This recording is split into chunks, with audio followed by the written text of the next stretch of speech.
Let's call the meeting to order. It is Wednesday, July 21st, 2021. Are we recording, Greg?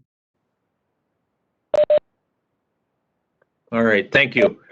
So as I mentioned, it is Wednesday, July 21, 2021, 12:03 p.m., and we're calling to order the meeting of the Transportation Advisory Board of the Metropolitan Council. We're going to handle this as we have been doing in the virtual world. We'll call roll and approve the agenda with the same vote. And Ms. Ernst, would you go ahead and do that for us, please? Anderson. Present and aye. Bailey. Present and aye. Barber. Present and aye. Barnes. Present and aye. Boyles. Here and aye. Dugan. Here and aye. Foster. Present and aye. Martinson. Geisler. Present and aye. Gattell. She's here. Livingston Jaeger. Oh, yeah, she's on. Just may have missed it. Here and I. Here. Thank you. Hanson. Present, aye. Solberg.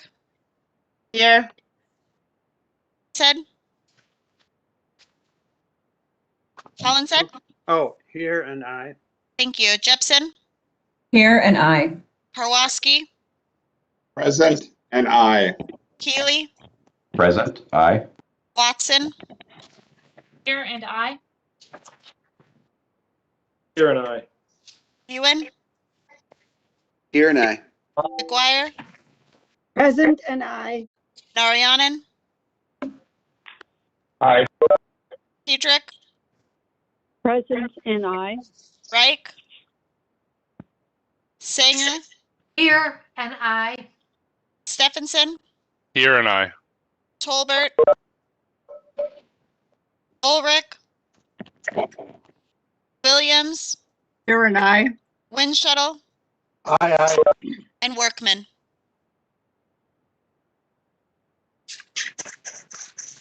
Commissioner Workman, are you with us? All right. Thanks, everybody.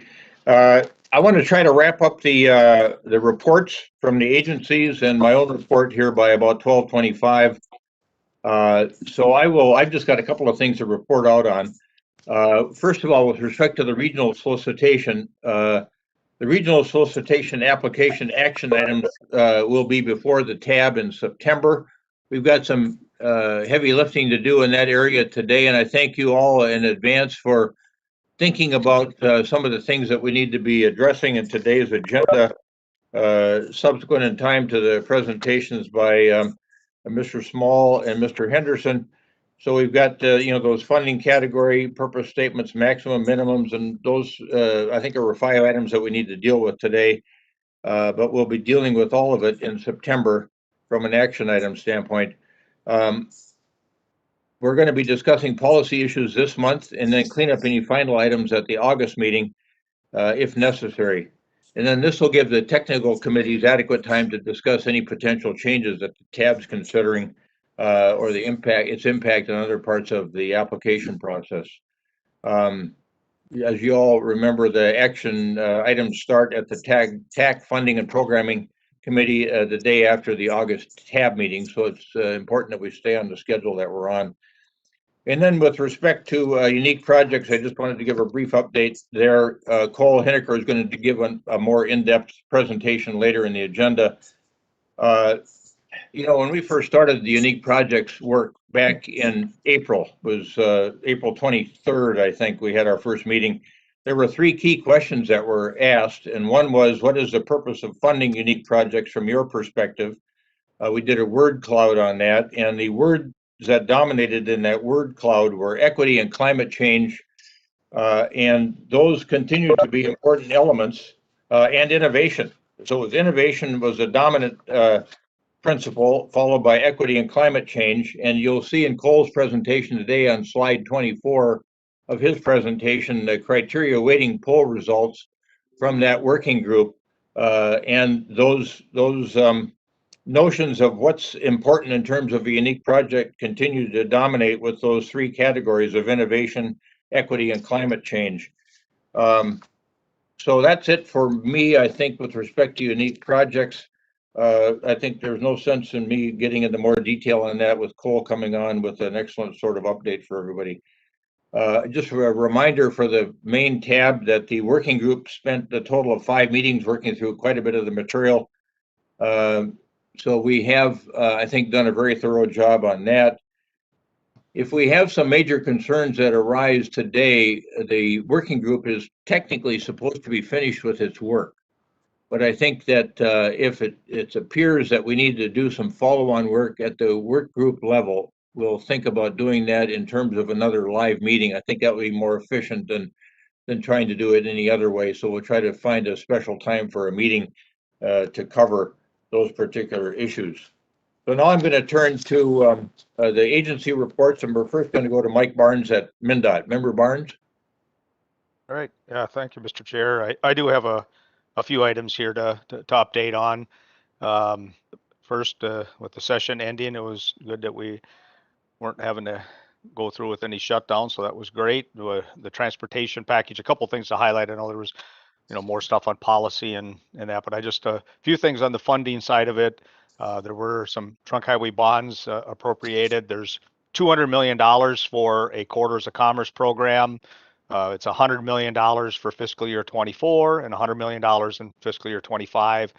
The criteria is going to be put together before the selection process that we have till next year. So that framework will be put together.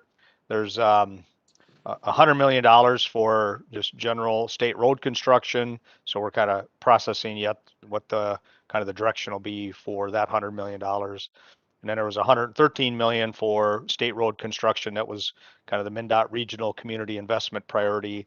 I know there was a letter on that with the commissioner, but we're still kind of processing some more direction. So that's kind of highlights from the money from the session. Then also we've talked about the federal COVID, the CRISA funds, the coronavirus response relief supplemental appropriation. And so in the end here, we did get, there's going to be more information sent out, but just some highlights here is the Metro District from MnDOT here. We got 55 million of the 162, and the Met Council got 20. So there's a good chunk of that here then for the Metro.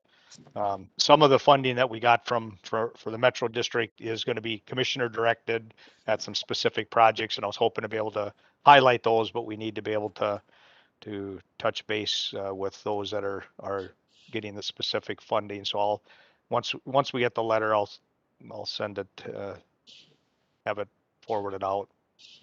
But there will be the projects kind of the funding that we get is going to focus on the bridges on the NHS system, and then those projects that got federal or state grants to help probably fill some of the gaps there. So, and then our Metro staff will coordinate and work with the Met Council staff on the discretionary funding decision areas, and that information and projects will be seen by TAB through the TIP amendments and some future information items that we have. So we're working to kind of refine that process, but we have to get the funds authorized by the end of 2024. But one of the bigger good news since we last met was that our I-494 project got a $60 million grant from the federal government, the RAISE grant. And so, infra, we didn't submit it on that. The infra grant, 60 million. And I just want to thank everybody that was a part of writing letters. I mean, this was one where when we put it in, it really did stand out as a regional and even a state priority overall. So I do really think that all the support really made a big difference. So $60 million is a big amount there. So we're pretty excited. And then one last item, I know we're going to be talking about equity here on the agenda, but our central office staff is working on an equity definition, and they did send out a couple pager on what MnDOT's working on for the definition, and they were looking to get at least some initial feedback by August 6th.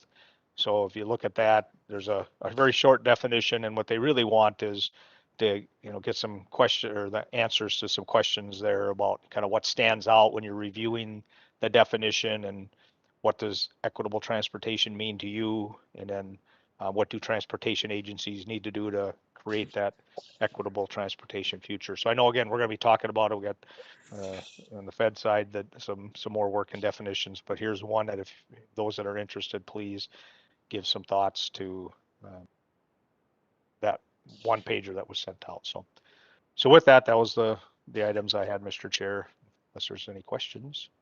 Okay, thank you, Member Barnes. Any questions for Member Barnes? Let me first of all ask Elaine, would you resend that, as Member Barnes calls it, the one pager on equity? So, and then remind folks that the MnDOT would appreciate their comments on it by the 6th.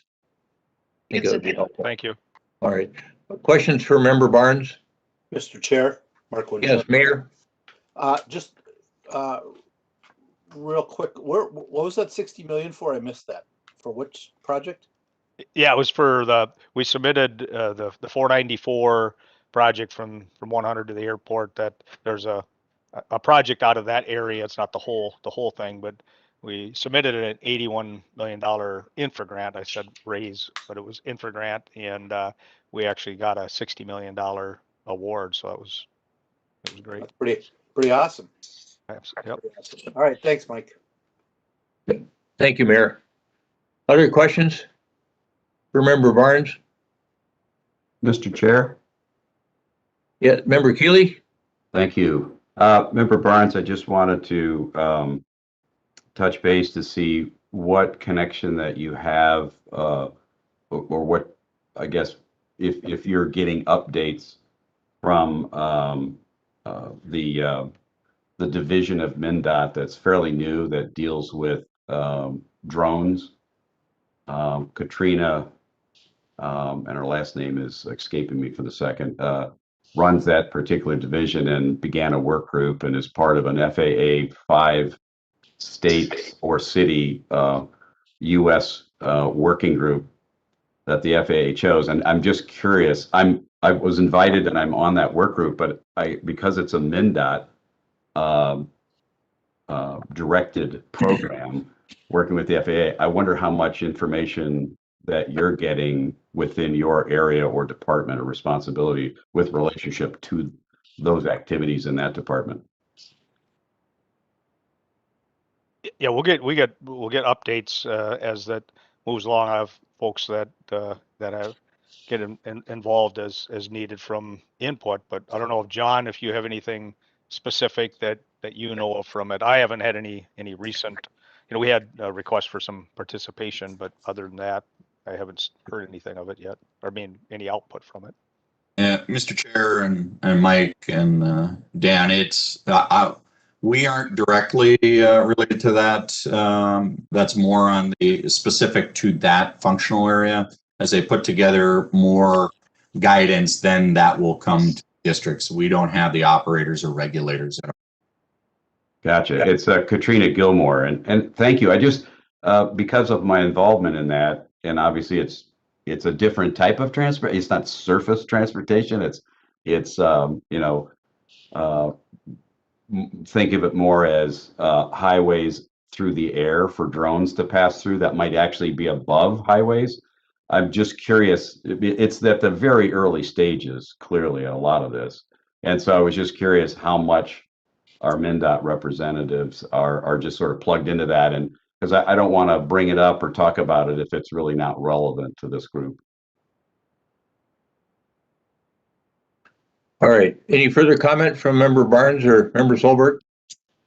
Mr. Chair, may I? Yes, Commissioner. Thank you very much. I just want, Mike Barnes sometimes is too modest. I want to thank him for all the help that he was on the underpass over in the city of Ridgefield. I was at the groundbreaking with him on Thursday, and MnDOT has really helped out a lot on this to help us make sure that this happens. So I just wanted to say thank you. Thank you, Commissioner. All right. Thank you. All right. Well, Member Keeley, we'll wait for further reports from you as to that interesting working group that you'll be on involving drone technology. Thank you. Happy to share.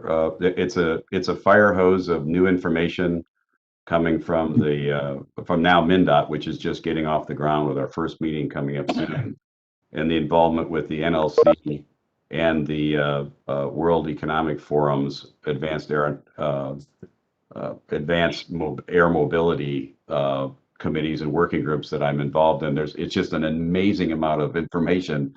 It's very technology driven, clearly, but I didn't want to, really introduce any of those types of discussions if it really wasn't relevant, or the folks from MnDOT, for example, weren't really working on that, as Mr. Solberg noted. So I'm happy to provide updates as the group wishes based on what's going on in that area.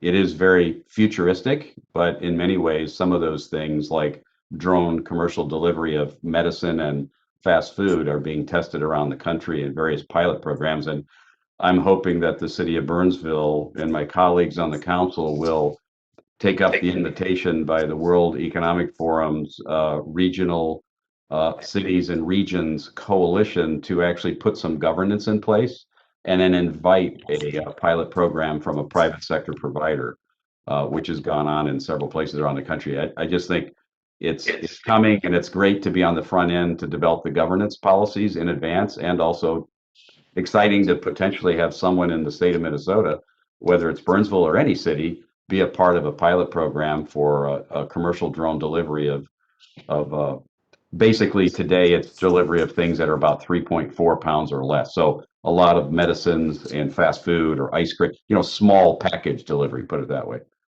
All right. Yeah, very good. Thank you.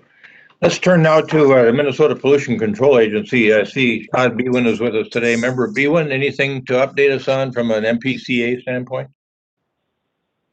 Good afternoon, Mr. Chair. Thank you. Yes, just something quick and kind of practical that I've been asked about over the last few meetings. So I wanted to try to provide an update for those of you that are EV owners and may run into charging challenges with your electric vehicles. As we continue to implement and administer the Volkswagen settlement program, we're providing grants that allow folks to upgrade, replace polluting vehicles with cleaner vehicles. That's one thing that these are targeted toward. Another one is installation of electric chargers in different places outstate and in the metro areas. And one of the questions I've been getting is about maintenance of them and why sometimes they are not operational. And so I checked in with that on our program, at least. And, all the chargers that are installed as part of the Volkswagen settlement through the MPCA must have a 5-year service agreement. They must commit to having a 95% uptime on the chargers. They must commit to repairing them within 24 hours and making them fully operational within 48 hours. And this just isn't the case for all chargers out there. There are many different chargers that are installed for different reasons, and there may be those who are providing free charging, so they may not have as much incentive to get on them and get them repaired as quickly. But for those that are funded through the Volkswagen settlement program, there are requirements for maintenance and for quick response on those, and for keeping them up, as I said, 95% of the time.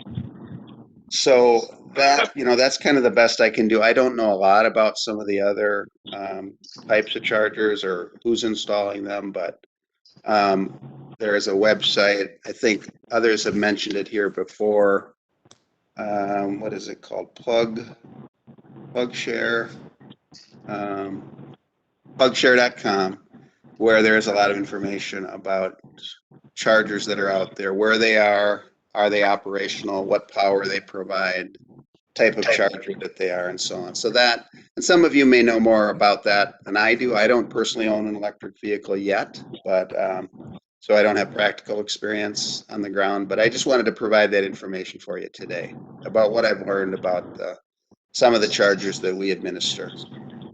Yeah, good. Thank you, Member Bewan. Did that trigger any questions for Member Bewan?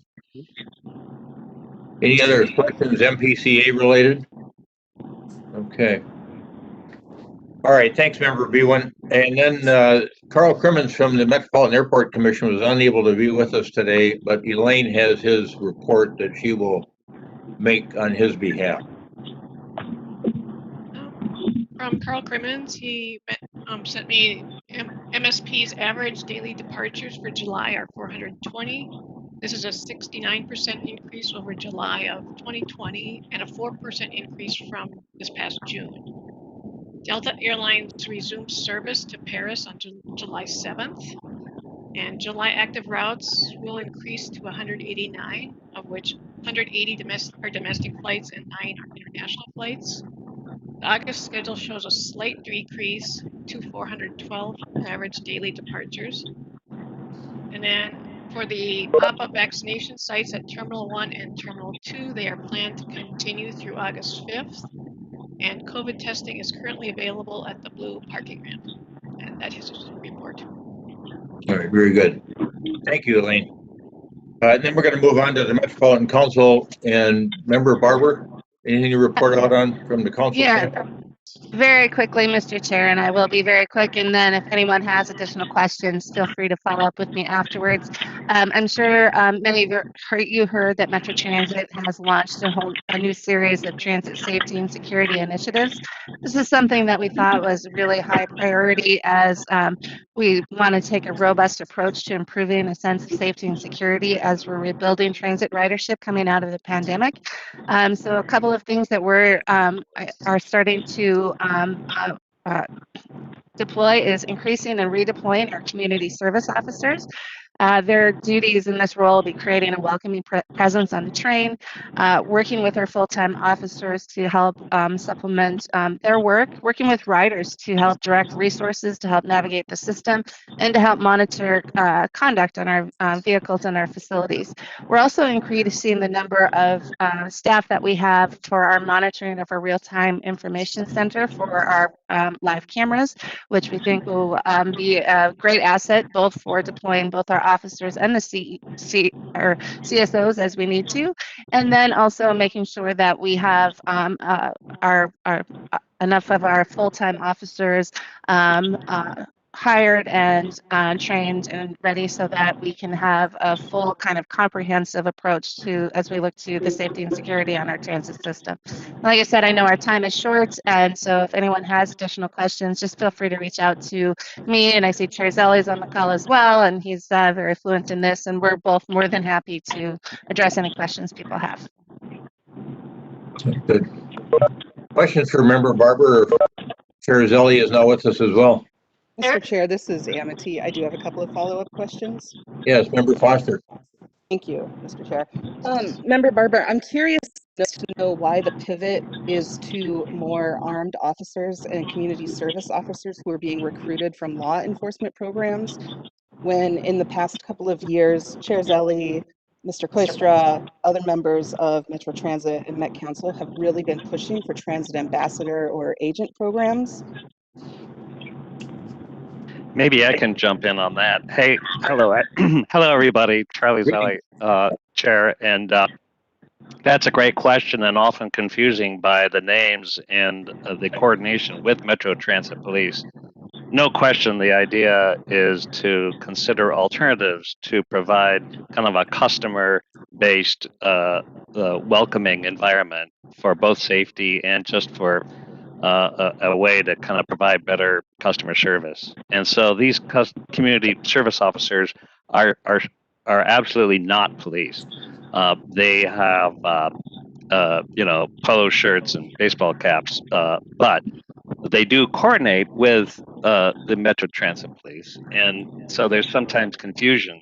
And frankly, providing extra training for those to de-escalate training in racial bias, we think those would be a great pipeline pool for the future police officers as part of the Metro Transit Police. But that is not the purpose. They are not They're not a junior police force. They are, in fact, community service officers, and that's really the emphasis. So I think at times there, because Chief Rizal has been presenting a lot of this, there's been a little misunderstanding that that becomes an extension of the police force. They coordinate a lot with Metro Transit Police. For instance, as you know, we were trying to achieve a way to give administrative citations to decriminalize fare evasion. These folks are going to be checking fares, but they're not writing citations. They're not apprehending people. They're not having any use of force. They are really there to be kind of eyes and ears and set a tone. But if there ever is trouble, they have radios. They can get Metro Transit Police or others to help. And so, this is a kind of a balancing act, but clearly we want to ensure that we're leaning into what I would call a customer perspective as opposed to kind of a police perspective. And frankly, it's a work in process. We're going to continue to work with now the Citizens League is doing deep engagement with a lot of our community members, and we'll adjust as we go, as other transit agencies are doing around the country. Member Foster, any follow-up? I do have a follow-up on that. Is there a reason that the community service officers are being recruited from law enforcement programs as stated in the press release and in the media coverage about it, and not from community groups or the general public of transit riders?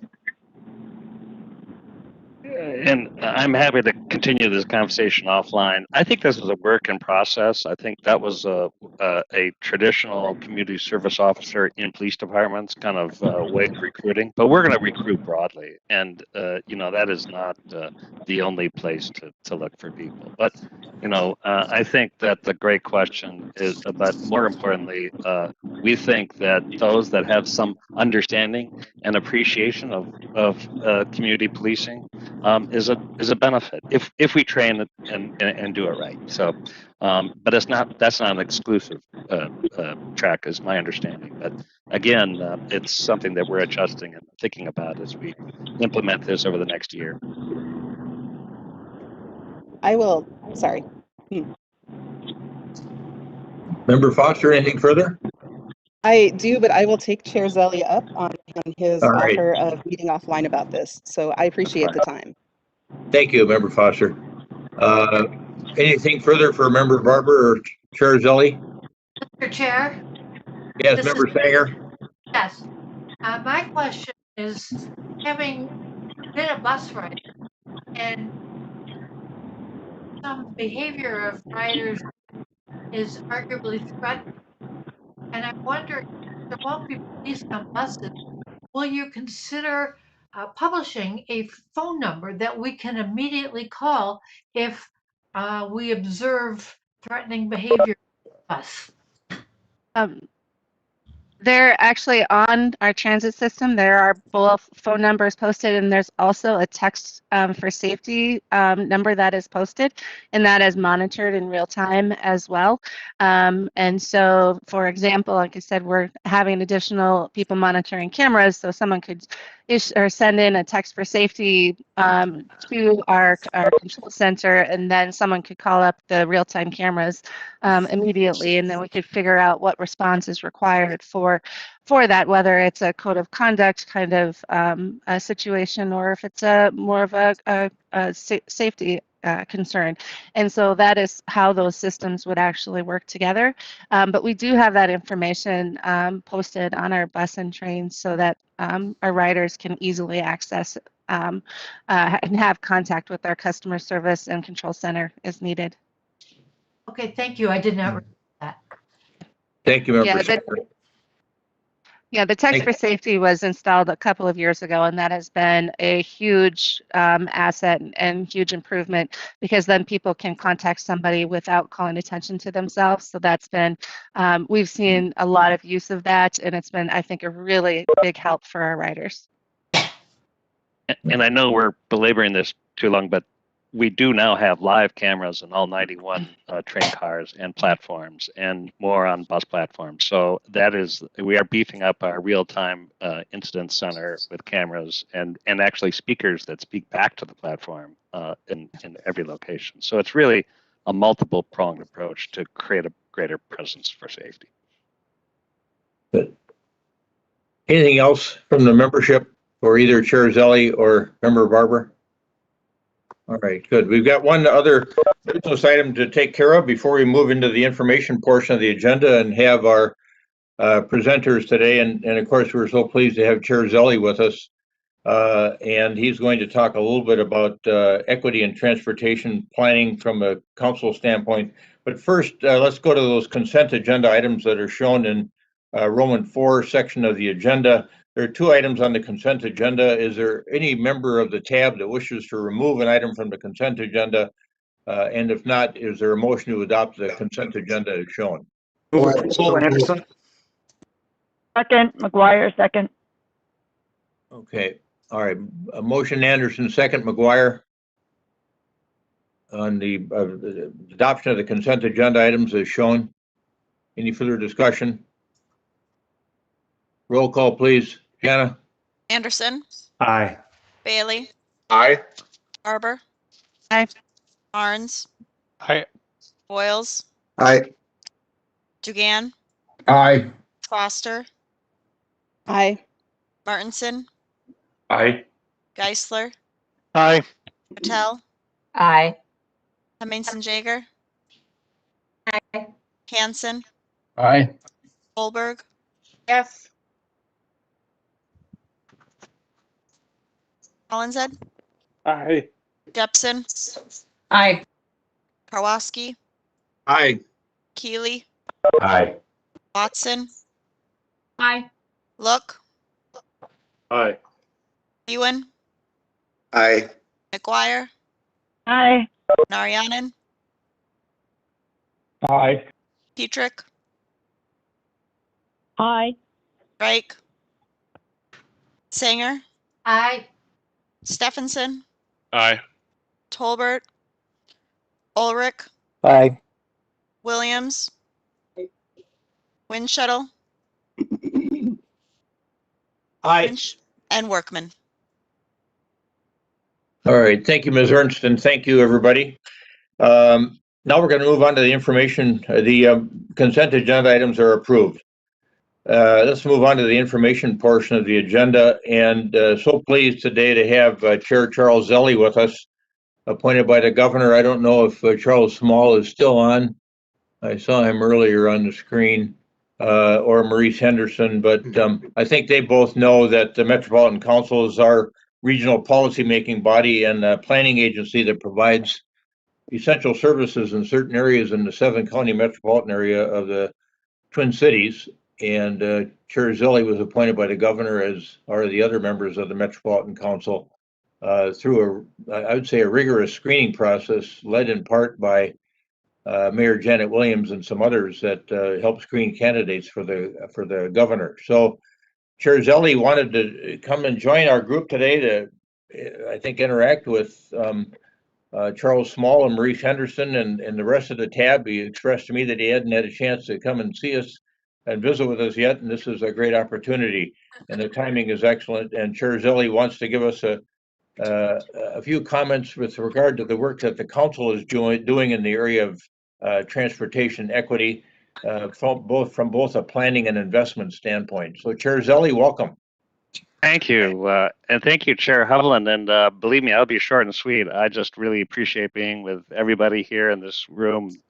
We're all doing important work together in this region. And I'm especially thrilled on behalf of Met Council really to welcome Charles Small. And I know really important voices in the U.S. Department of Transportation, as well as I see Maurice Henderson, also a senior advisor in the Office of the Secretary.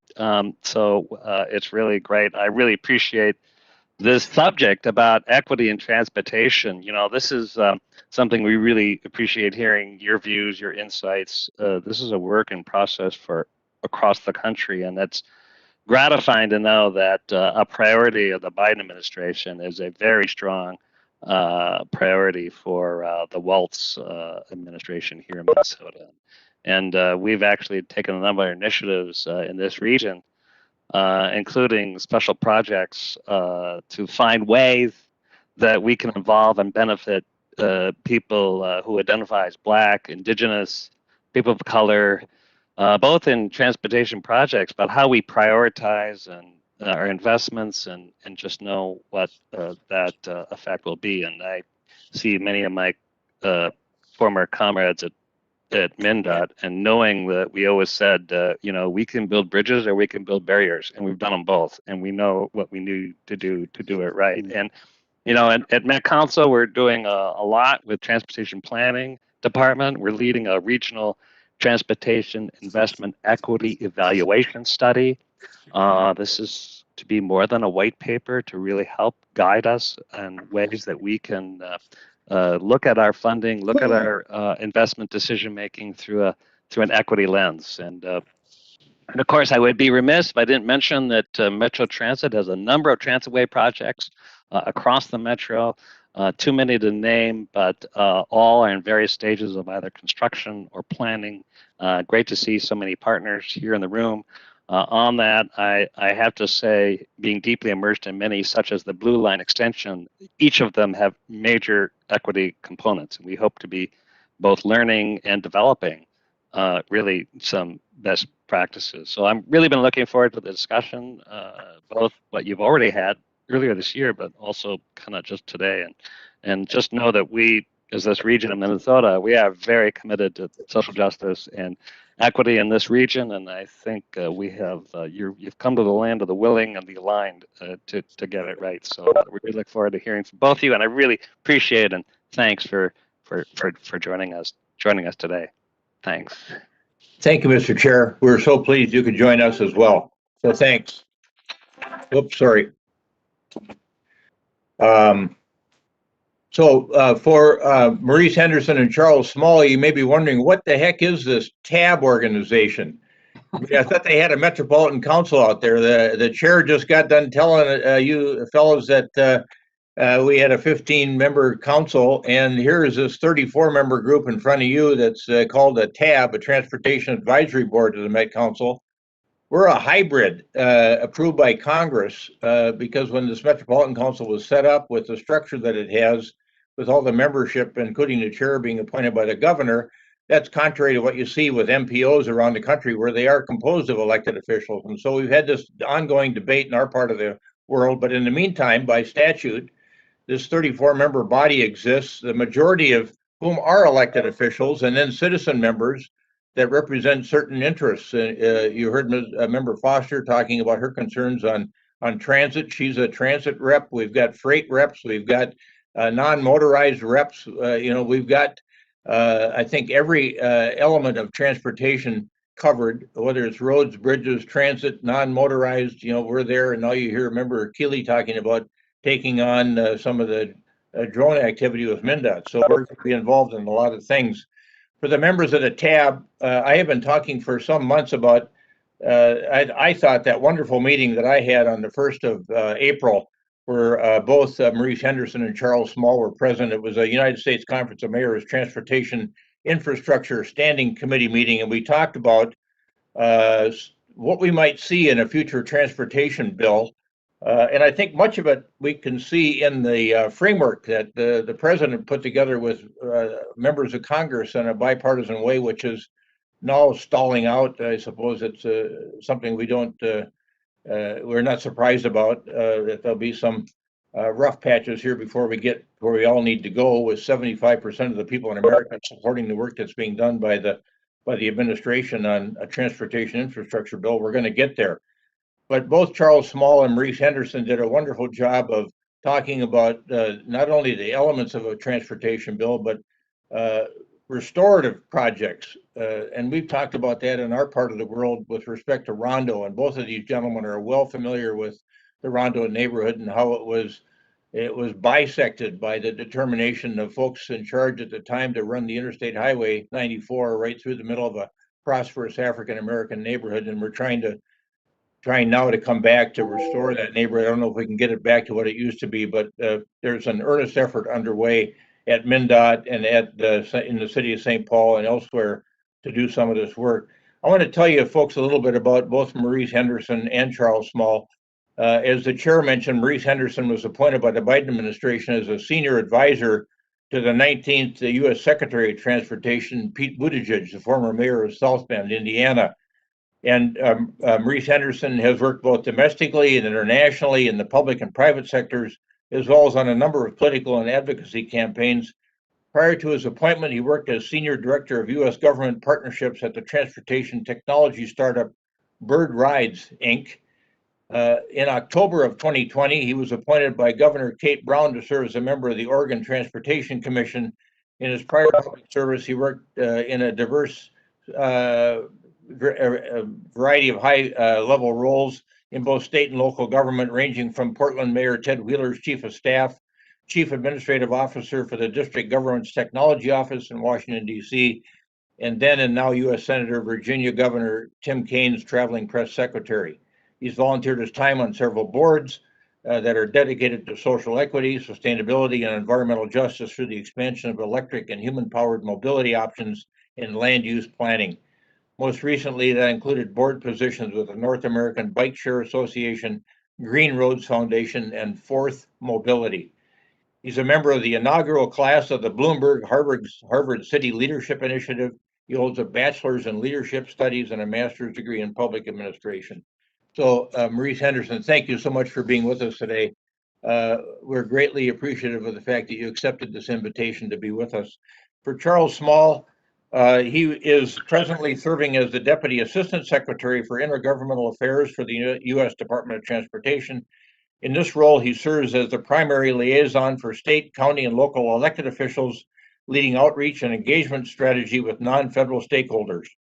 Prior to joining the Biden-Harris administration, Charles served for 4 years as the Director of Federal Affairs and National Engagement for Mayor Eric Garcetti in the city of Los Angeles, supporting the city and the region's infrastructure agencies, including LA Metro, Los Angeles World Airports, that's LAX as we all know it, the Port of Los Angeles, which is getting a lot of activity now, of course, and a lot of attention with respect to containerized movements around Long Beach and LA ports, the LA Department of Water and Power, and the LA Department of Transportation.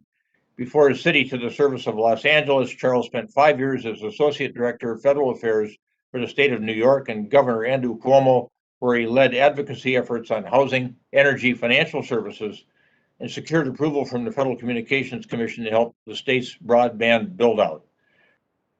Charles Small served in the Obama administration at the Office of the United States Trade Representative and began his career with Senator Barbara Boxer. He's a native of Southern California, a graduate of Swarthmore College, and a diehard Los Angeles Lakers fan. Must have hurt him a lot with the Milwaukee win last night. He and his wife are the proud parents of a daughter, Jasper, and reside in Silver Spring, Maryland. So, gentlemen, thank you both for being here. Wonderful bios. And again, I can't thank you enough for doing what you said you would do, and that is to meet with folks that are interested in hearing from the administration about all aspects of transportation, but particularly today, this emphasis on equity and transportation. So Maurice and Charles, welcome, and we look forward to your presentation.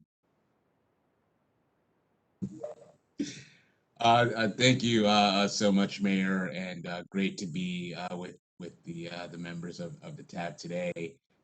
It's actually been a real Minnesota centric day. Maurice and I were just meeting with Commissioner Kelleher here in Washington, D.C. As the members of MassDOT are in town. Actually, just very coincidentally, as we are in the middle of this negotiation with Congress on the bipartisan infrastructure framework that you were just talking about, Mayor. So good to continue the streak of meeting with great Minnesota officials and citizens as well. Perhaps I'll have to find some wild rice tonight just to really complete the Minnesota themed day. But in any case, good culinary decisions aside, we are incredibly excited to be engaging with our partners at the state and local level as we go through this now 6-month-long infrastructure journey here at the Biden-Harris administration. And I was really struck by kind of the three themes that you mentioned at the top of this meeting, which were sustainability, equity, and innovation.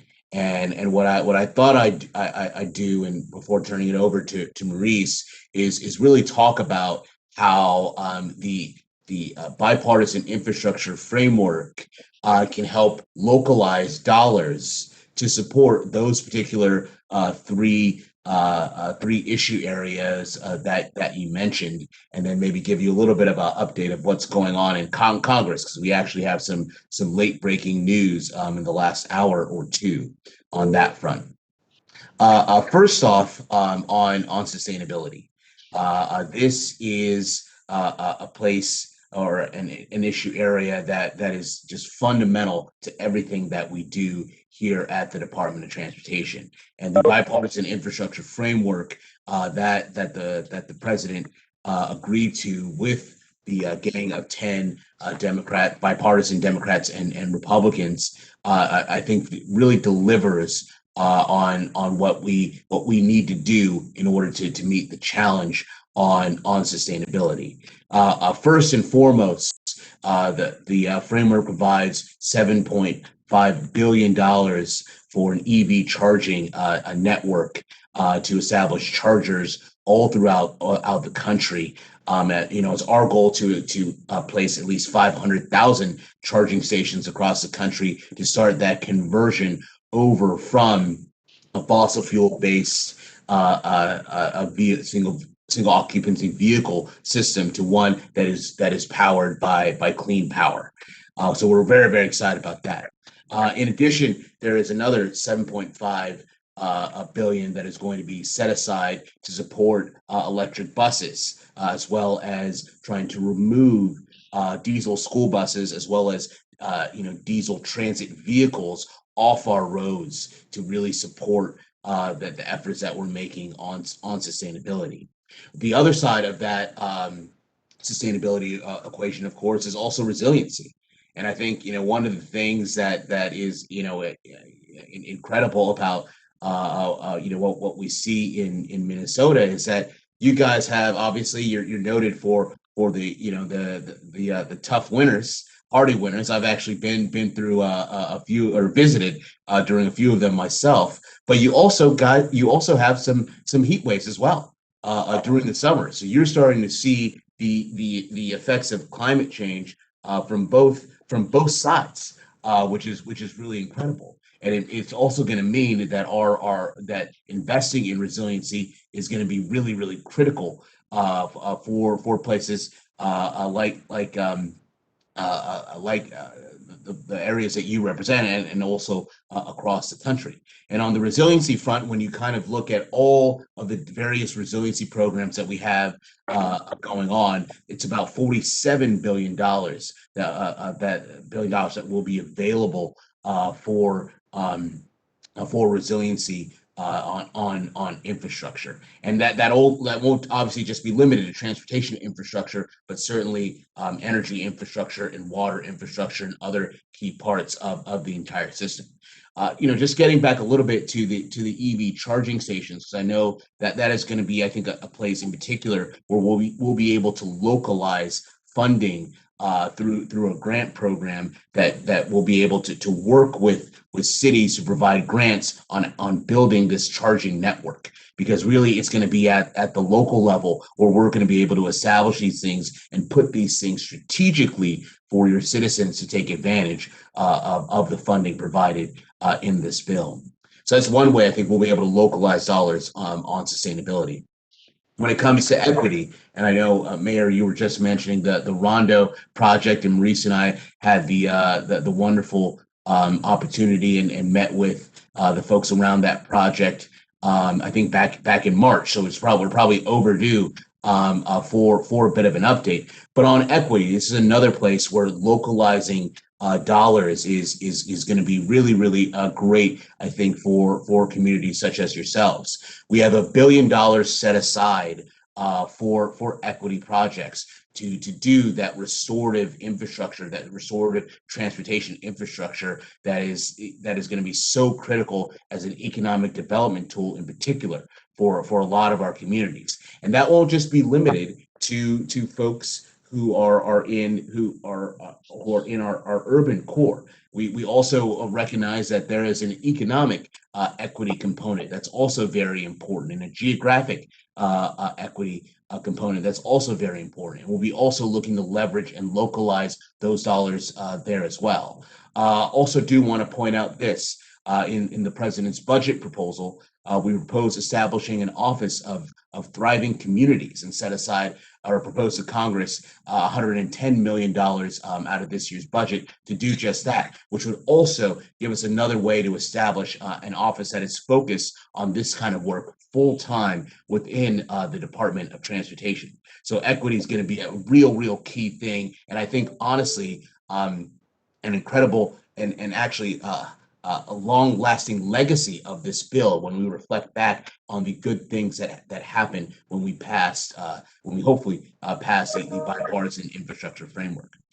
On the innovation side, and there are a number of great things that are happening from a transportation innovation perspective, but there are a number of things in particular in the Senate Commerce bill, which is under discussion to be included in the bipartisan infrastructure framework bill that Congress is discussing right now, and areas such as the Advanced Research Projects Agency, which the Senate Commerce bill would establish within the department, which would provide a home for a lot of the emerging new transportation technologies that are coming to the market now, as well as trying to build upon and expand the Smart Cities Challenge with a Smart Grants program. So we'll anxiously see if those two things, in particular on the innovation front, make it through the legislative sausage making process. But those are also places where you can localize funding on the innovation side. Another place where that will be a new service that will come out of this negotiation as well is an infrastructure bank. And that will be another opportunity, another place where you can localize dollars to support all the things, whether it's innovation, equity, or sustainability, or just maybe your typical bridge and roads projects that are so important. That is another innovative thing that will be coming out of this bill that can also localize dollars. And just getting to bridges, because we mentioned this to the commissioner earlier this morning, and I want to mention it to you as well. Under the highway part of this bill, we're very excited to be seeing that a bridge program, a new bridge program to support bridges, will be emerging from these discussions. So we'll anxiously await the details as Congress fills them in. But knowing just the history of bridges in Minnesota, I did want to point that out because I think that'll be a great thing, not only for the your big bridges within cities, but also to get at those off-system rural bridges that are so important to communities, especially those that are critical trade corridors to get their goods out from the farm to the market. And then kind of lastly, what I'll mention on the innovation front with the BIF that we're really excited about is what we're hoping to do with on rail and transit. That'll be another place where, especially on the transit side, where we'll be able to localize dollars. And there's $49 billion provided on transit, as well as $66 billion provided on rail, which on the transit side, that would be the largest single investment in transit in our nation's history. And on the rail side, that'd be the largest single rail investment we've ever made in our nation's history, which is pretty incredible from my point of view. So I think when you look at the totality of the bipartisan infrastructure framework, it's going to be great for your communities in Minnesota. We would certainly ask for your public support when the legislative text comes out, hopefully sometime soon. And just to give you an update, because this is literally changing hour by hour, day by day, we just received word that Senator Collins has indicated to Majority Leader Schumer that 11 Republicans will be sending a letter today indicating that they'll be ready to move forward on debate on the package on this coming Monday, which probably means that we will see legislative text of this framework probably sometime this weekend or Monday, which I think is incredible news. And we'll keep our fingers crossed and keep working. But the fact that we are at this point now, literally 6 months into this administration, I don't think anyone thought we'd be here with a bipartisan bill of this magnitude to be debated on the Senate floor. So very, very exciting times indeed. So we can't do it without your help. We can't do it without your partnership, and we'd be glad to continue this conversation here today and obviously offline to try to see how we can advocate together to ensure that good things happen in your local communities. And so with that, I'll turn it over to Maurice to fill in any gaps and talk maybe a little bit more about what we've been doing here at DOT over the last 6 months. Right. Thank you. Thank you, Charles. Thanks, Charles, and thank you, Mayor Hovland, for the gracious invitation to join. Hopefully, everybody can hear me okay. As Charles mentioned, the president and vice president of the administration have been busy, to say the least, in this first 6 months in office. And Mayor, I don't know if you had looked at the calendar and selected this date on purpose, but yesterday marked the 6-month point for the administration. And I just wanted to take a couple of steps back from the discussion of the day to sort of frame up where the president has prioritized the time and focus of the administration. So as everyone knows, we walked in these doors in January with COVID pandemic cases continuing on the rise. Over 6,000 Americans a day losing their life, and hundreds of thousands of cases to deal with. And the president made clear that the public health emergency and the related economic crisis that was part of that was first priority in terms of building back better for the country. And so getting over 160 million Americans now fully vaccinated, with over 300 million doses delivered, it's just an extraordinary logistical challenge that the president led on.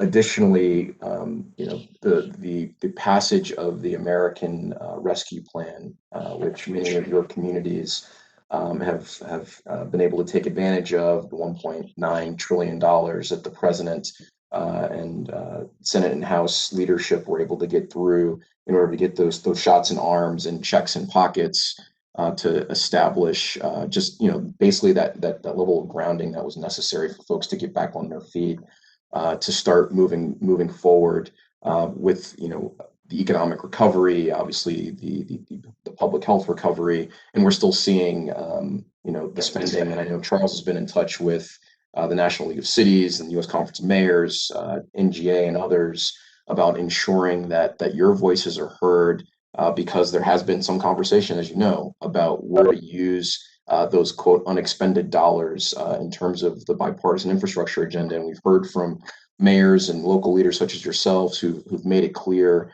to members of Congress that money is accounted for, that it's very much appreciated, that it's going to be used in service to communities throughout the country.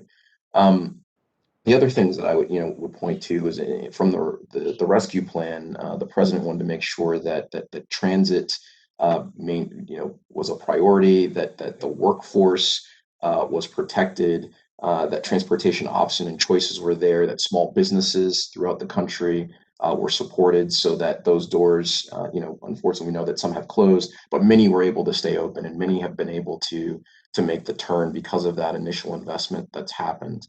And so this first 6 months, we've been, extraordinarily focused, as Charles mentioned, on both that recovery piece. But as we look at the better part of the Build Back Better agenda, the president in March announced the American Jobs Plan, which was, by far one of the most ambitious progressive plans out there in terms of the infrastructure investment that we're now discussing in real time, as Charles just mentioned, as well as the American Family Plan. And so you've probably heard our boss, Secretary Buttigieg, in several occasions with the media and in different parts of the country, talking about this discussion about the binary issue of what's hard infrastructure or real infrastructure versus human infrastructure. And I think, as he's said many times, if these are policy areas that we can find agreement upon, I don't care what you call it, let's figure out how to get it passed and get the services and funding out to the American people in ways that'll be prioritized for their needs. And so obviously the work that the president and White House have done in coordination with the various members at the various departments, including ours, as well as the Senate leaders and the Gang of 10, formerly Gang of 11, on the bipartisan infrastructure framework is something that, as Charles alluded to, we're really excited about because, at this moment, we are as close to delivering on what has been a decades plus long conversation about critical infrastructure investment around our country. Just last week, the secretary spent time in the Midwest, spent time in the Southwest, and spent time in the Pacific Northwest, where I currently reside. On Wednesday of last week, he was with T&I House Committee Chair Peter DeFazio, visiting a high crash corridor network in Congress member's district, seeing some of the safety investments that are being made, similar to the ones that are being made in many of your communities. He also spent some time at what is called Lane Transit Authority, the largest transit authority in that part of the state. Was able to visit with the GM, members of labor and business there, to look at what is, I believe, currently the largest electric vehicle BRT in the country. So he was also able to not only he and Chair DeFazio were able to drive the buses in the yard with an ATU member standing close by to make sure that they were adhering to all the safety rules, etc. But the important thing there is that not only is the community there in Oregon, but communities across the country making this transition, as Charles referenced, in terms of moving towards renewable energy, moving towards EVs from a climate sustainability and an equity perspective, and in terms of the noise and air pollution issues that happen in communities, particularly in communities of concern. But it also is part of the resiliency discussion that Charles also mentioned. As all of us saw in great dismay and horror, the situation down in Texas earlier this year, where we had American families literally having to go outside and shovel snow to be able to boil water and flush their toilets, and that just is an image that you expect to see in other parts of the world, not necessarily in America, but that speaks to where some of the criticality in terms of the investments that we need to make in our infrastructure. The folks at Lane Transit, those buses not only are transporting people in a cleaner and safe environment, but they're also leveraging power for storage and being able to actually apply some of the surplus power that's being generated back into the grid to help ensure that there is a connection for people, that there's power for folks in that community, and we hope to see that expansion across the country. The other thing I would point to as part of the now Build Back Better agenda, which is a complement to the BIF for the bipartisan infrastructure framework. The president's been very focused on workforce investment. We've seen the issues around supply chain and how that's impacted all of us. I'm sure all of us can tell a story about delays on particular items being delivered, whether that's for your places of business or at your home. And so one of the challenges that we've seen is just the human factor here, the human infrastructure factor, the number of people who have been out of work. And we're very proud to say in this first 6 months that this administration has created more jobs, I believe, than any presidential administration in the first 6 months and in the last 50 years. So, we are recognizing the importance of helping to spur the economy along, of creating those jobs. We also recognize that the workforce is aging, that opportunities abound, and that the skills gap is there. And so that's something that the president and vice president are very, very focused on in terms of making sure that R&D dollars are also available, as Charles was referencing, making sure that skills training is part of it. The proposal around community college tuition reimbursement, or a complete amnesty, I'll use that word, for community college tuition. We've obviously established great ties and continual communication with labor across the board to make sure that their apprenticeship programs are reflective of the communities that they serve, and that's all communities, including those who traditionally are not part of those opportunities. And then lastly, and I'll open it up to conversation and to questions. The president and vice president, and certainly the secretary, are committed to this bipartisan approach to the conversation. And as I alluded to, the secretary was out in Oregon, in Arizona, in Indian country and Navajo country. Also in Chicagoland, looking at some of the projects they're doing there, both in the inner city and in the outer suburbs.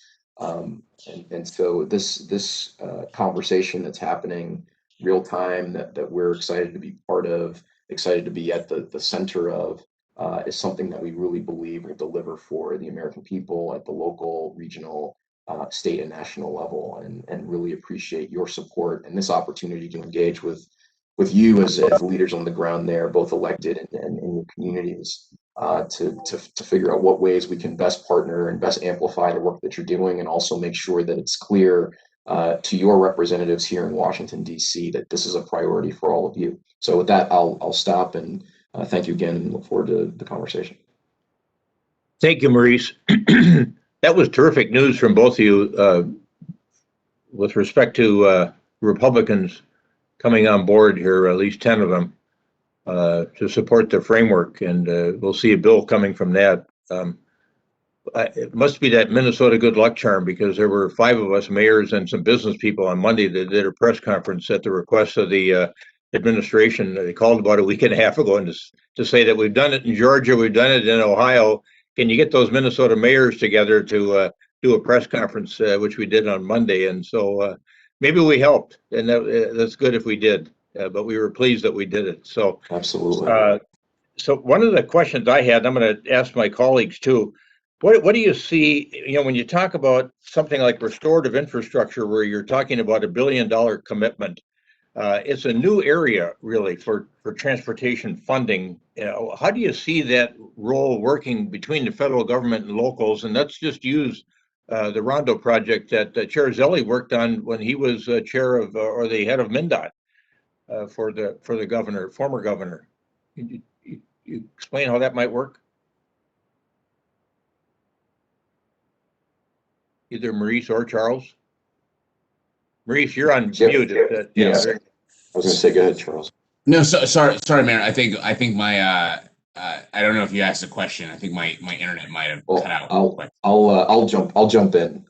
So Charles, he asked the question about the restorative work that the president has championed and the secretary's championed, and how the federal, state, local impacts, how those intersectionalities work. So I'd say a couple of things there, Mayor. I think one of the, as you mentioned, and as the secretary has talked about pretty frequently, the challenges around the history of our infrastructure. While there have been great gains for some communities, others, had to lose, unfortunately. And the recognition of that, I think, is a really critical piece of the Biden-Harris framework around racial justice, economic opportunity, for those who have been left behind traditionally.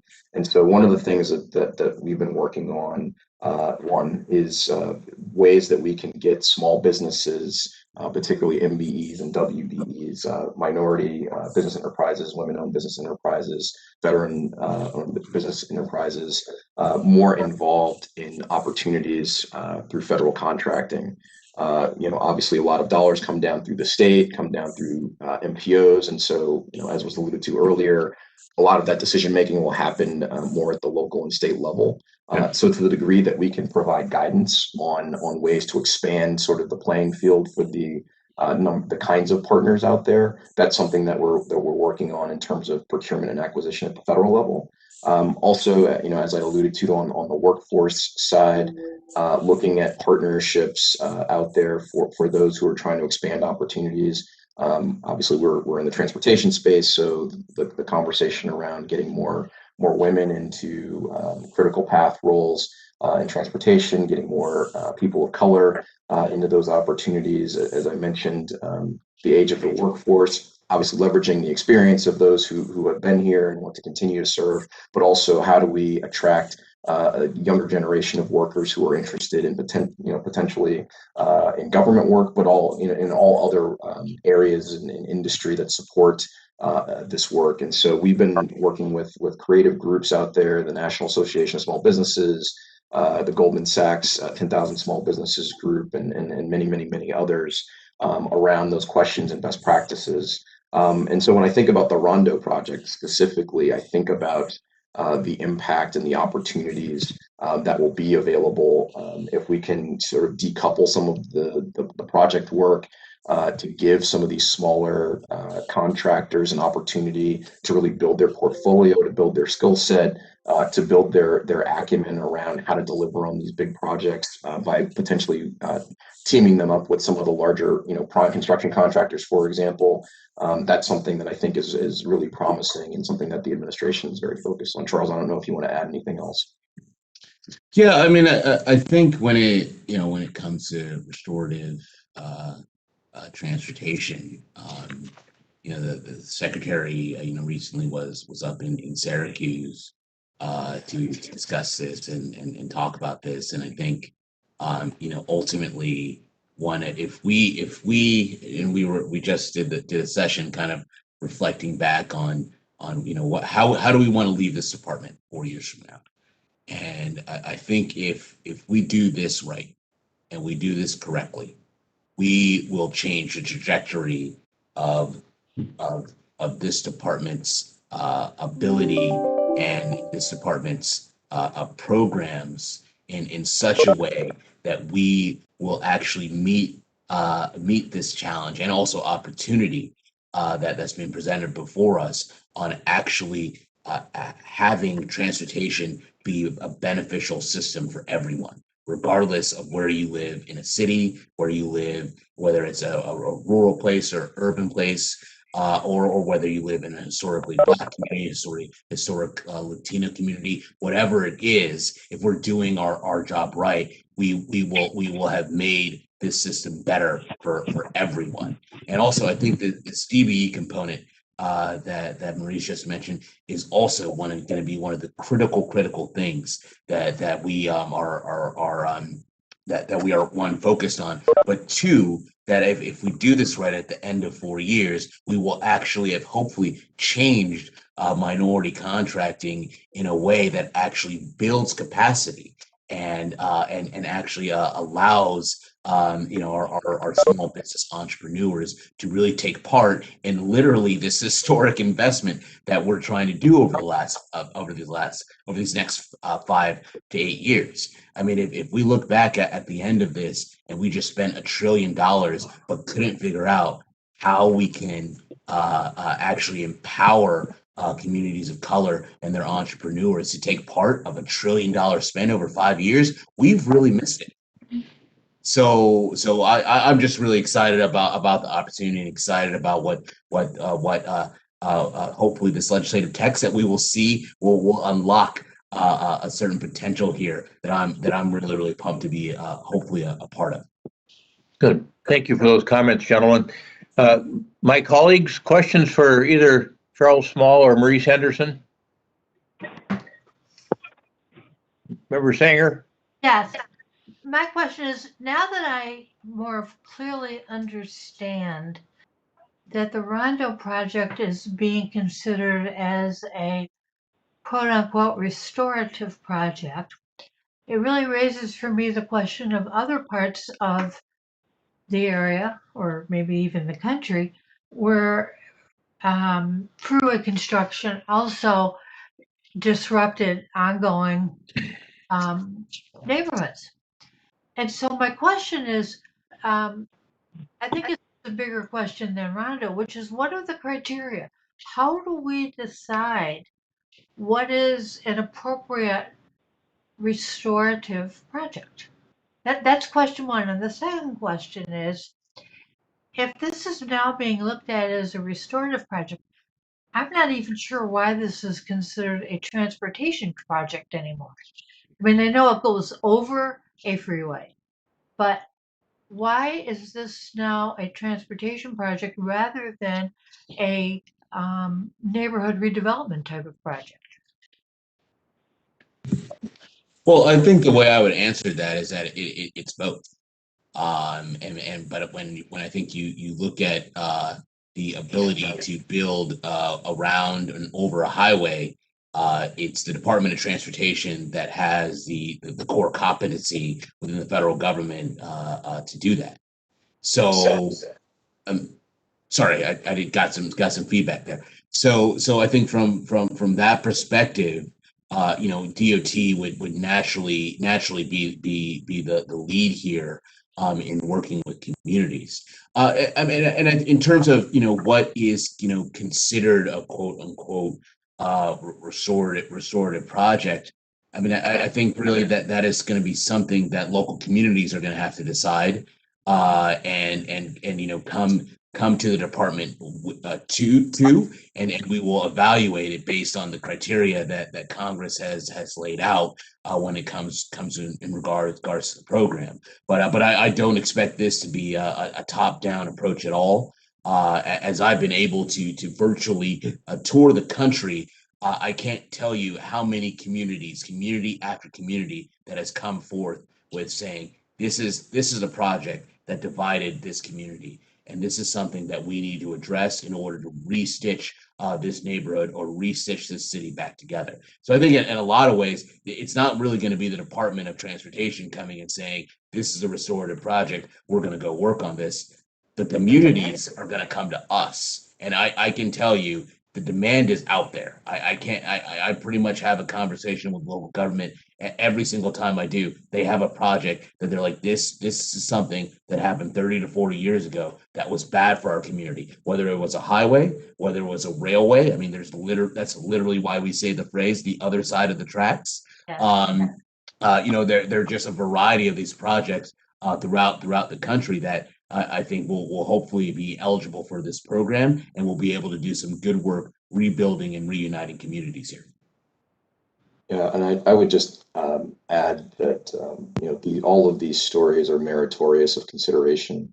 I think to Charles' point, this is going to take a collective effort, and I think that's why you've seen the president, as part of the American Jobs Plan push, now the BIF push, turn to not just one cabinet member, not just Secretary Buttigieg, but 5 members, Secretary Walsh at Labor, Secretary Fudge at Housing and Urban Development, Secretary Granholm at Energy, and Secretary Raimondo to really lead this conversation in a collaborative and cross-functional way. Just like this tab is made up of members who are both transportation experts and I'm sure community development experts, et cetera. It is going to take that collective energy and imagination and creativity to address and redress some of these items. And yes, you're right. There are some strict definitions in there, and some of that's going to be worked out through the legislative text that Charles was just alluding to. We obviously at the transportation department are very focused on how this improves the lives of people, and as our North Star as an organization is to deal with safety, thinking about all of that. The safety, the psychological safety as well, not necessarily traditionally the space that we were occupying, but certainly something that as the conversations around these issues have evolved over time, we recognize our place in that. And as Charles also referenced, it's going to be important to hear from local partners around the issues and the particular projects and particular initiatives that they would like to be considered for in terms of a funding and a technical assistance perspective. So, we're both hopeful, as I know the secretary is, and certainly the president has espoused through his proposals, to make sure that these projects are looked at in a holistic way, and how they can be restorative and proactive for future-proofing communities as we move forward. Thanks, Maurice. I see Commissioner McGuire from Ramsey County has her hand up, her virtual hand. My virtual hand. Thank you, Mr. Chair. I really appreciate it, and thank you, Charles and Maurice, for coming to our meeting today. As our chair said, I'm from Ramsey County, and a number of us on this call just got back from our National Association of Counties meeting, where Secretary Buttigieg spoke, Vice President Harris. We had a number of secretaries speaking to our group, and we really appreciate your involvement with counties. I know you're doing the same with cities and with communities, and just can't thank you enough for your involvement from the start to work with all of us, because we know that that's really important. And I appreciate being in Ramsey County, that you talk about Rondo, because we are, of course, concerned about that. And I appreciate your community engagement efforts. So I, of course, have a lot of questions, but I know we don't have a lot of time. But as a county, we're very focused on giving smaller contractors work as well. We know that sometimes it's couched in the larger contractors, which actually doesn't always trickle down. So if you just comment a little bit, this is just one area that I want to talk to you about, but I'm hoping we will, of course, have continued conversations with you. But if you want to comment on how we really do engage the smaller contractors in some of these projects without assuming that might filter down to the larger ones. Hey, Maurice, you want to take a swing at that one first? Yeah, be happy to. Yeah, thank you so much for the question. And I know Charles was at that NACO event with the secretary, so I know he enjoyed the engagement with a number of the members there. In terms of that question, as I was alluding to before, at the department, we're working with our career senior executives of acquisition. I happen to now sit on one of the White House task forces around procurement and acquisition in terms of bringing an equitable lens to that space. And this issue of DBE involvement is something that is front and center in the conversation. And so, we are looking at ways that our supplier networks are organized. We're looking at ways to more effectively communicate with smaller organizations or smaller, small businesses, because some of them are not, certified yet. So helping them, get through that process and understanding what's required of them in those spaces. And we at the federal government, as you know, we love to borrow great ideas from localities and municipalities and whatnot.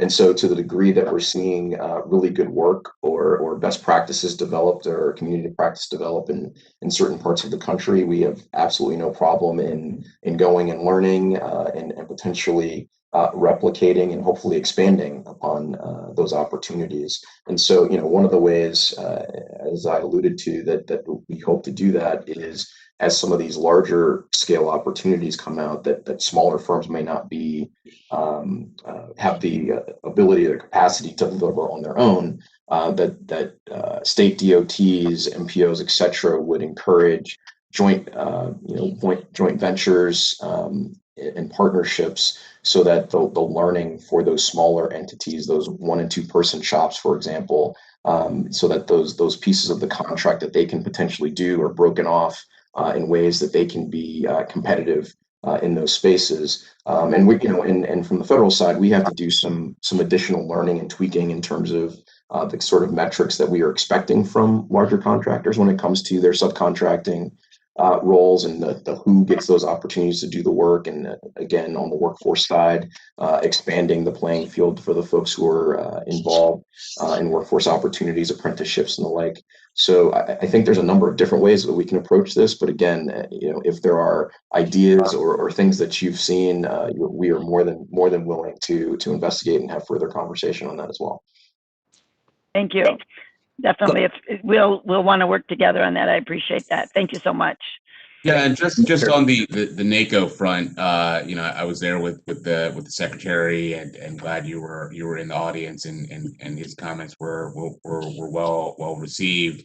We did a number of engagements with NACO over the weekend with the Western Region Initiative. We did a boat tour with the Transportation Committee, and did some stuff with the Luck and RAC committees as well. So we are very supportive of our good partners as county officials, as well with NACO. I understand that there actually may be some NACO events being planned for Minnesota this fall, which we will try to join if the schedules allow. Thank you so much. Well, I want to thank both of you gentlemen for taking an hour of your time today to be with us, actually over an hour. I will tell you that when I saw that the Chinese government showed the world yesterday a maglev train that goes 700 and some miles an hour, it made me grateful when I heard your remarks early on, Charles. I think that we're looking at an advanced research project agency. I think we need to be all over these advanced technologies, and that's certainly one of them we need to be looking at and figuring out how to build out in our own country. So thanks for thinking about the future as well as the present. So we as I mentioned earlier, we thank you both for being with us. We're so pleased that the two of you have really dedicated your adult lives to public service and see the need to do that. And it's really quite admirable, and we're really grateful that you're with this administration, because you're both providing excellent guidance in the work that you do. So thanks so much for being with us today. Thank you for having us. Absolutely. Great to be here, Mayor, and see you down in Austin, hopefully. Oh, good. Yeah, I'll see you down there. Take care. Very good. All right. Thank you, gentlemen. Bye-bye. All right. And thank you, Chair Zelli, for being with us as well. I think he probably had to drop off. So we've got some work to do now. We've got, the first thing we're going to get information on and have a little discussion on regional solicitation background information and decisions for 2022. And we've got 5 different areas that we need to be making decisions on in December. And that's in that first presentation. I'm going to turn now to Cole Hiniker. I think we'll be taking the first part of this presentation.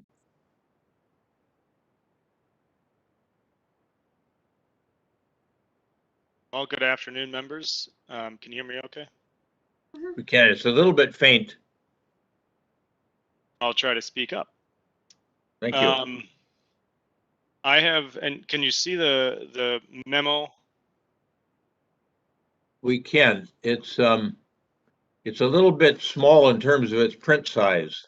There you go. That's better. Is that better? Okay. That's better. So this was provided to you all in response to last meeting's discussion, where we talked about some of the history of the transit decisions. And as opposed to going through this all, we just wanted to provide this for your information. It details out both the identified need or problem that some of the decisions with the last solicitation were trying to address as it relates to transit. And there's quite a bit of history in here, both items that were discussed at the policy work group in 2019, as well as some feedback that we got from TAB as the process evolved last cycle. And then we state exactly what action was taken by TAB at the last cycle. There isn't an analysis then of how that played out in the solicitation itself. And I'm going to focus on covering that today for each of the decisions, just in terms of some themes of what we really viewed as I would say kind of like a pros and cons to each of those major decisions in the last cycle. So the major decisions were establishing, sorry, I'm going to scan down to the table here. establishing a $25 million arterial BRT set aside or category in the funding program, establishing a $32 million maximum funding amount for BRT projects overall, increasing the modal midpoint and the modal range for transit by 5 million, and then setting up a new market guarantee for transit projects. So these were the the four primary decisions related to transit in the last cycle of the regional solicitation. We looked at these and we tried to discern what could be viewed as ways in which the decision really did accomplish some of the principles and goals that TAB had established when they created these. And then the negative points here are just things that are maybe concerns that have been raised by either applicants or by TAB, or just observations from scoring committee about some of the potential drawbacks to these policies. And I'll talk about how these policies are then going to be integrated into the upcoming discussion that you're going to have on the major decisions at the very end here. So really quickly, the $25 million arterial BRT program, it did provide substantial funding for the F-line project. And that project was then able to secure even more funding through the state. So that was a great way for TAB to leverage more funding that Metro Transit and Met Council were able to secure. It did also remove arterial BRT from applying and competing in the transit expansion and modernization categories. And this was feedback that we heard from applicants, that those categories were less competitive because of the domination that BRT projects were having. So it did allow for more direct competition between similar project types. And I think maybe something that TAB didn't really anticipate at the beginning, but certainly asked for towards the end of this decision, was being substantially involved in the Network Next planning. So since the regional solicitation was approved last cycle, there were, I think, 3 presentations from Metro Transit staff on Network Next, really keeping TAB informed about how the decision-making process was going, the level of engagement that was going to occur, and previewing, I think, the named FG and H lines before it actually became a formal decision from the council. The one negative here is that limited funding was available for other projects by providing this $25 million pot in the arterial BRT. I would just caveat that was noting that the arterial BRT projects were averaging about 25 million over multiple applications for the previous 3 solicitation cycles. So it wasn't like it was taking more money away from those other projects based on the history of arterial BRT. We then also had a $32 million BRT maximum. This was again to ensure that there was adequate competition for non-BRT project types. And we did see that play out in the applications. We were able to fund 2 additional suburban provider projects that likely would not have been funded if this rule was not in place. So you can really look at it as, in some ways, a form of geographic balance. The negatives here is that it required skipping over 2, over the top scoring transit expansion project, as well as 2 additional transit modernization projects. And I'm just going to jump down to the table here to show you that. The 2 top rated projects in expansion and in modernization were both BRT projects for 7 million. And so we had to skip one of them. And that was actually negotiated between Washington County and Metro Transit as to which one we would prioritize. We did also, as you can see here, skip 2 additional BRT projects that were on the red line. And that was what allowed us to fund an MVTA and a Southwest Transit project. So the drawback there being we are skipping over some very highly rated projects, but it did allow us to provide more geographic balance from an applicant type perspective. The $5 million modal midpoint increase, it did allow for additional transit expansion project to be funded. I would just say that the drawback here is that overprogramming funding was not applied to increase transit funding. So ultimately, we ended up with actually the same percentage of the funding for the regional solicitation going to transit as we did in previous cycles. So there wasn't actually, once we applied overprogramming, the splits were very similar to previous cycles for the solicitation. But in terms of the base funding, it did allow us to fund an additional project with that modal midpoint increase. And again, based on the fact that TAB went with the midpoint funding scenario, which they did. The final one here is the new transit market guarantee.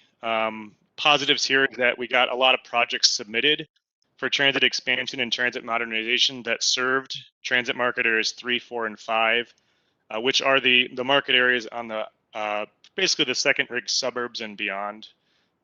And 4 of those projects were funded. And I would also note that the arterial BRT project, the F line, also would have been considered a new market guarantee because it does go into transit market area 3. And you can see that I think one of the benefits you could take away is that a lot of these projects satisfied the new market guarantee. And I think that's a little bit of what TAB's intent was, to encourage projects to be more regional and serve more broad areas of the region. And we just saw that almost all of the projects actually satisfied that new market guarantee. So in terms of the decisions, just wanted to note that the $25 million ABRT category is part of your modal categories decision that I think Amy or Steve will be introducing next. The $5 million midpoint increase is part of your modal funding ranges decision. So that is also up for discussion today. And then the $32 million BRT maximum and the new transit market guarantee are part of the application guarantees decision that we'll also be discussing today. So just to put into context where all of these pieces get acted on by TAB, it's in 3 separate decisions, and all of those will be discussed today. So I think it'd be best at this point to just see if there's any questions about this, but otherwise leave the conversation to those specific information items that are following this. Yeah, I think that's very well done, Cole, and it was I think a extraordinarily very extraordinarily helpful memo that you put together. Questions for Cole at this point in time?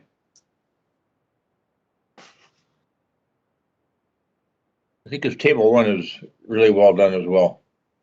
Very helpful document. All right, let's then move on.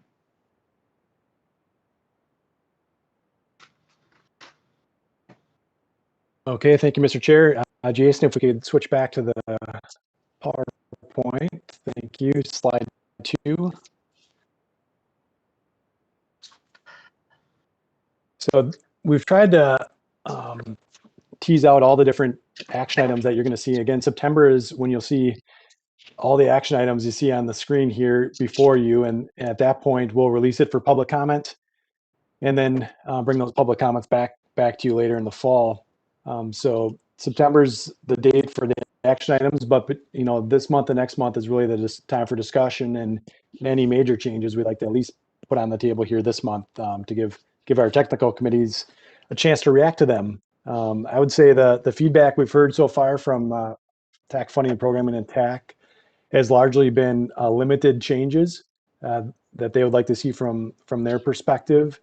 You know, on the near-term horizon here, two cycles away is probably a big refresh like we did in 2013-14, and really getting the policy guidance with the update of Thrive and the update of the TPP. That should give us some new policy guidance to make some changes to our funding programs. But probably the largest change that we're going to talk about today and going into this approval in September is the unique project. So I want to kind of go over these first 5 that are in the red box over the next probably 20 minutes here, and then send it back to Cole, really dig into what the work group has come up with on unique projects and preview that for you. So next slide, please. Two more ahead then.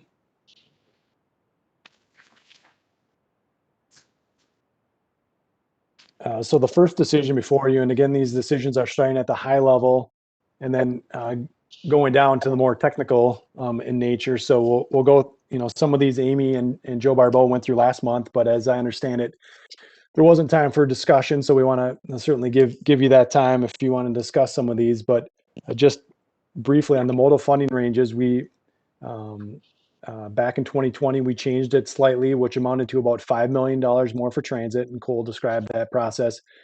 We didn't quite get there with the over programming last time. We ended up going a little bit higher in bike ped in both roadways for other reasons, geographic balance mostly. So we're recommending or not recommending a change based on 2020. We're recommending that we see what happens in this cycle to see if people like that change in 2020, good, bad, or indifferent, since we didn't quite achieve that midpoint that you had approved last time. So. The other part of this decision to note is the continued set aside for unique projects. Last time that was 2.5%, which amounted to about $4.9 million. And so that will also be part of this decision. So next slide, please. And here's some of the options. Again, one is to go back to what you did previously, which is largely based on historic averages. You could keep what you did in 2020 or some other options. So that describes that one. Next slide. Decision number 2 is the application categories and the purpose statements. We did talk a little bit about it based on the survey results about a new bike ped bridge category. In the end, the technical committees aren't recommending that we add any additional categories or delete any for that matter. So these are the ones that they'd like to move forward with. And the addition to this would be purpose statements. And so as Dave Burns brought the before and after study to you last month, he spoke a little bit about the consultant noted that we need to better define the purpose of each of these application categories. So we've looked at essentially went backwards and look at where we were assigning points in each of these application categories and built the purpose statement off of that. So that's kind of an interim fix, I would say. But in 2 cycles from now, what we'll do is we'll start with the purpose statements and then and the application categories, then build the measures and the criteria and the scoring based on those purpose statements. So that's the intent, really, but 2 cycles from now to do it in that fashion. Okay, next slide.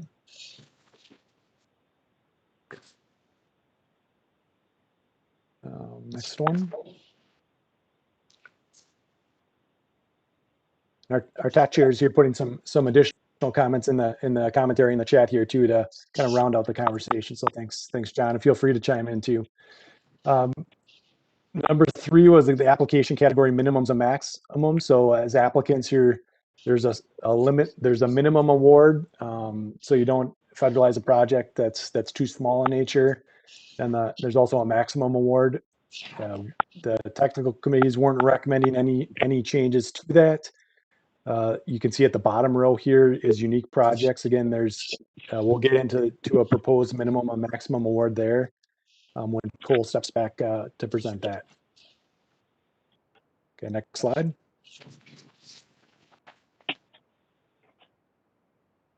And one more. So this also, the funding guarantees and limits also gets in to some of the transit memo that was described previously. But first up, we've got a number of different guarantees and limits and it's tough to keep track of even from the technical level on some of these. But just to recap briefly, we're saying this time, as we've said in the past, that we should fund at least 1 project from each of the roadway categories. And these roadway categories, especially the A minor, different 4 categories, largely correspond to different geographic areas of the metro area, with the augmenters being more in the urbanized area within the Beltway, the connectors being more in the rural areas, et cetera. The second bullet point is a bridge target. So that's not a minimum or maximum, but that's a target of $10 million that for bridges. ABRT, again, that's a set aside of up to $25 million. That was detailed in the transit memo.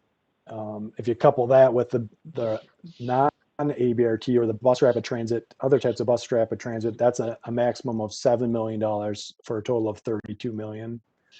The new market guarantee was again in transit market areas 3, 4, and 5, roughly the Beltway or thereabouts, to at least get some level of a transit investment into the suburban area. And so all these funding guarantees and limits, again, will be in September and as an action item. But that just details the kind of the breadth of what you can find in the application. And then we'll do the last one, number 5, and then give people a chance for questions and comments here, Mr. Chair. So one thing that we heard in the surveys was related to safety, and certainly if people have been tracking the newspaper or they get the data directly, the number of fatalities on our system, both statewide and in the metro, this year and last year has really seen a huge, almost crisis level uptick.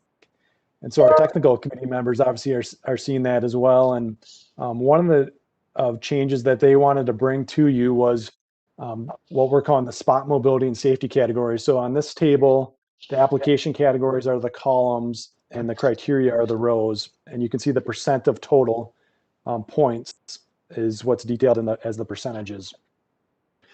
So spot mobility and safety, again, those are at-grade intersection projects.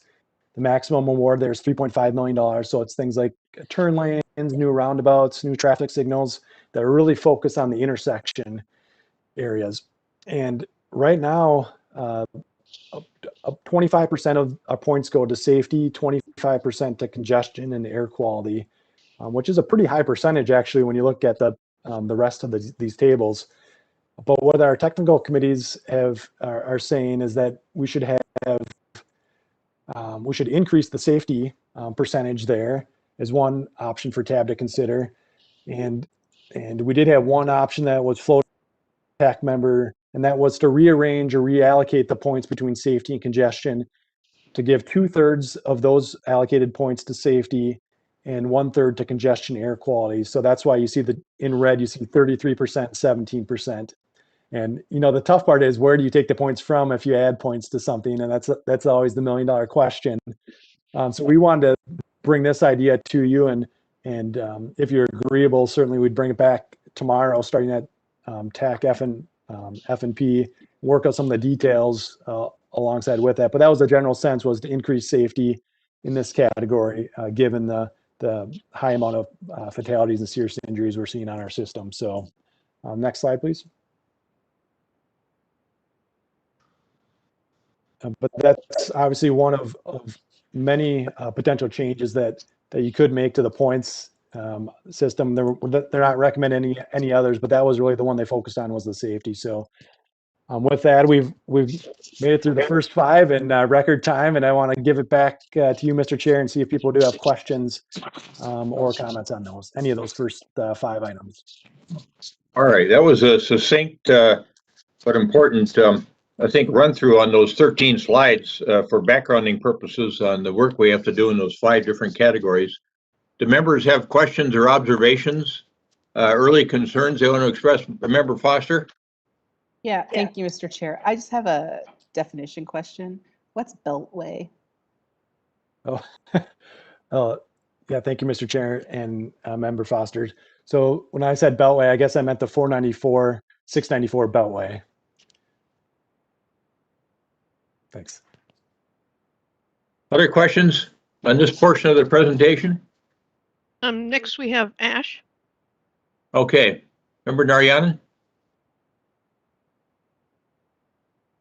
Member Foster, do you want to pull your hand down there, and that'll be helpful? Thank you. I think you're on mute too.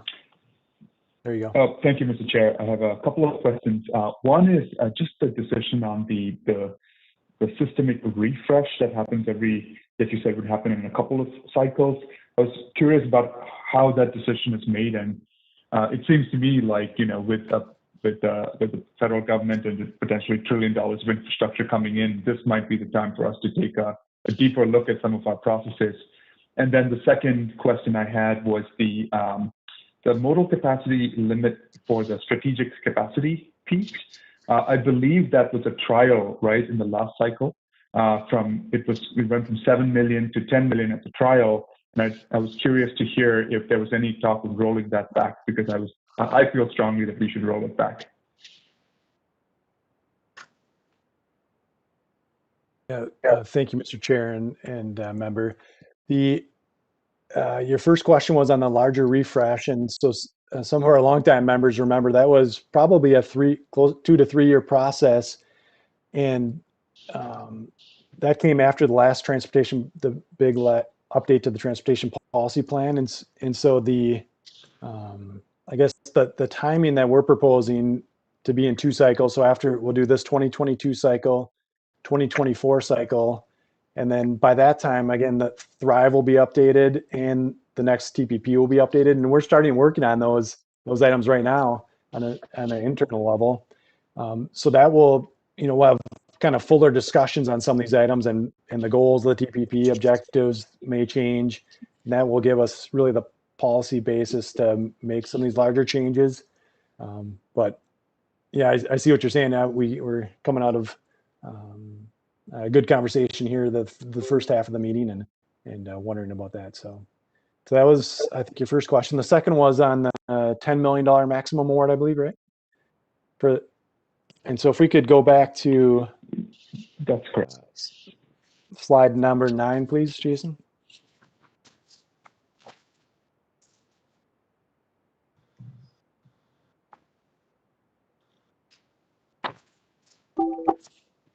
So if you, on the right column there's the maximum federal award, and about the third number down, you see $10 million. That used to be $7 million. What we heard, especially from MnDOT, is it used to be kind of a 1/3, 1/3, 1/3. So Regional Solicitation would pay for 1/3 of the project cost, MnDOT would pay for 1/3, and the local city or county would pay for 1/3. And that's kind of the ratio we're shooting for there. Over time, of course, project inflation occurs, which it does on all these project types. So now the $7 million is more like 1/4 or 1/5 of the project. And so it gets really tough on our project sponsors, cities and counties, to come up with 80% of the projects. You're cutting in and out there, Steve. Oh, can you hear me now? I don't know who's got that little beep going, but okay. Try it. No.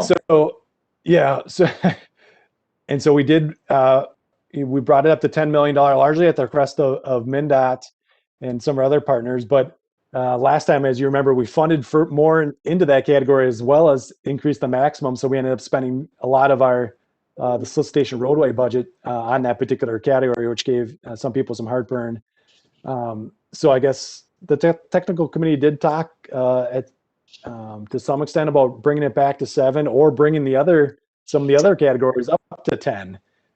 And in the end, they decided to, or are recommending to keep it as is, but with the intent of probably not funding as many in that category. They'd rather keep it at 10, but fund fewer of those projects to make sure those projects happen. Member Narayanan, would you go ahead and tell us what your concerns were about that particular number, the maximum?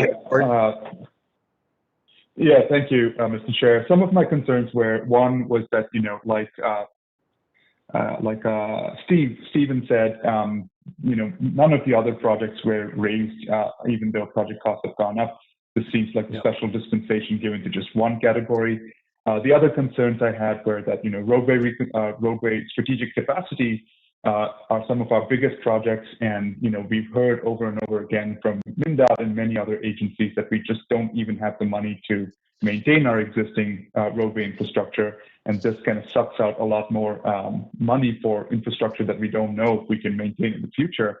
And then my third concern is that, roadway capacity expansion projects have been linked directly to the climate crisis. And, today we're seeing hazy skies as a direct result of wildfires across Canada. And I think it's not prudent for us to keep investing more money into expanding the system. And instead, we should be maintaining the system we already have, and putting the rest of that money into low carbon, clean transportation projects. So those are my concerns, Mr. Chair. Thank you.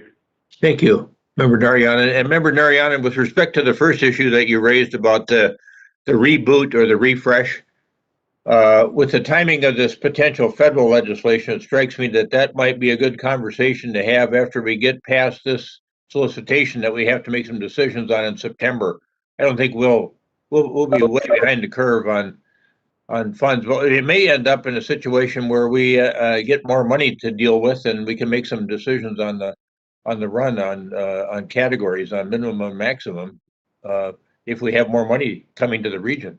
So keep that in mind too, for all of you. All right. Yeah.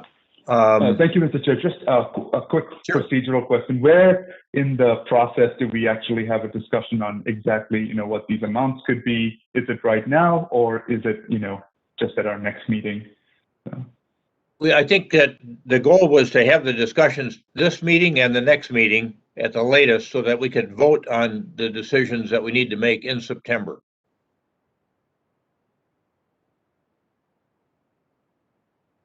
Okay, others have. Mr. Chair, didn't Member Martinson have his hand up? I do. All right, go ahead. Thank you, Mr. Chair. So my question is actually not unrelated to the question that Ash has raised. This has to do with the recommendation to maintain the current modal funding ranges that we have. Looking back at the table that was presented to us, I see that the current modal funding ranges that we're using extend back to as far as 2003, which is almost 20 years ago at this point. And that was a time when we were not nearly as cognizant of climate disruption problems as we have now. I heard the chair mention earlier public feedback that contained the highest amount of input and feedback had to do with concerns about climate disruption. We know that these different modes of transportation have differential impacts on the climate. And so to maintain the current modal distribution of funding here seems to me to sort of fly in the face of the fact that we've got increasing daily recognition of the fact that we've got climate disruption happening. And I do think we should be factoring that in to our decisions about the modal funding ranges. And so it seems very odd to me that we're not considering making changes to shift the funding ranges at least somewhat away from the most carbon intensive modes of transportation to the less carbon intensive modes of transit and pedestrian and bike funding, which have not seen increases, not meaningful, in nearly 20 years, it seems.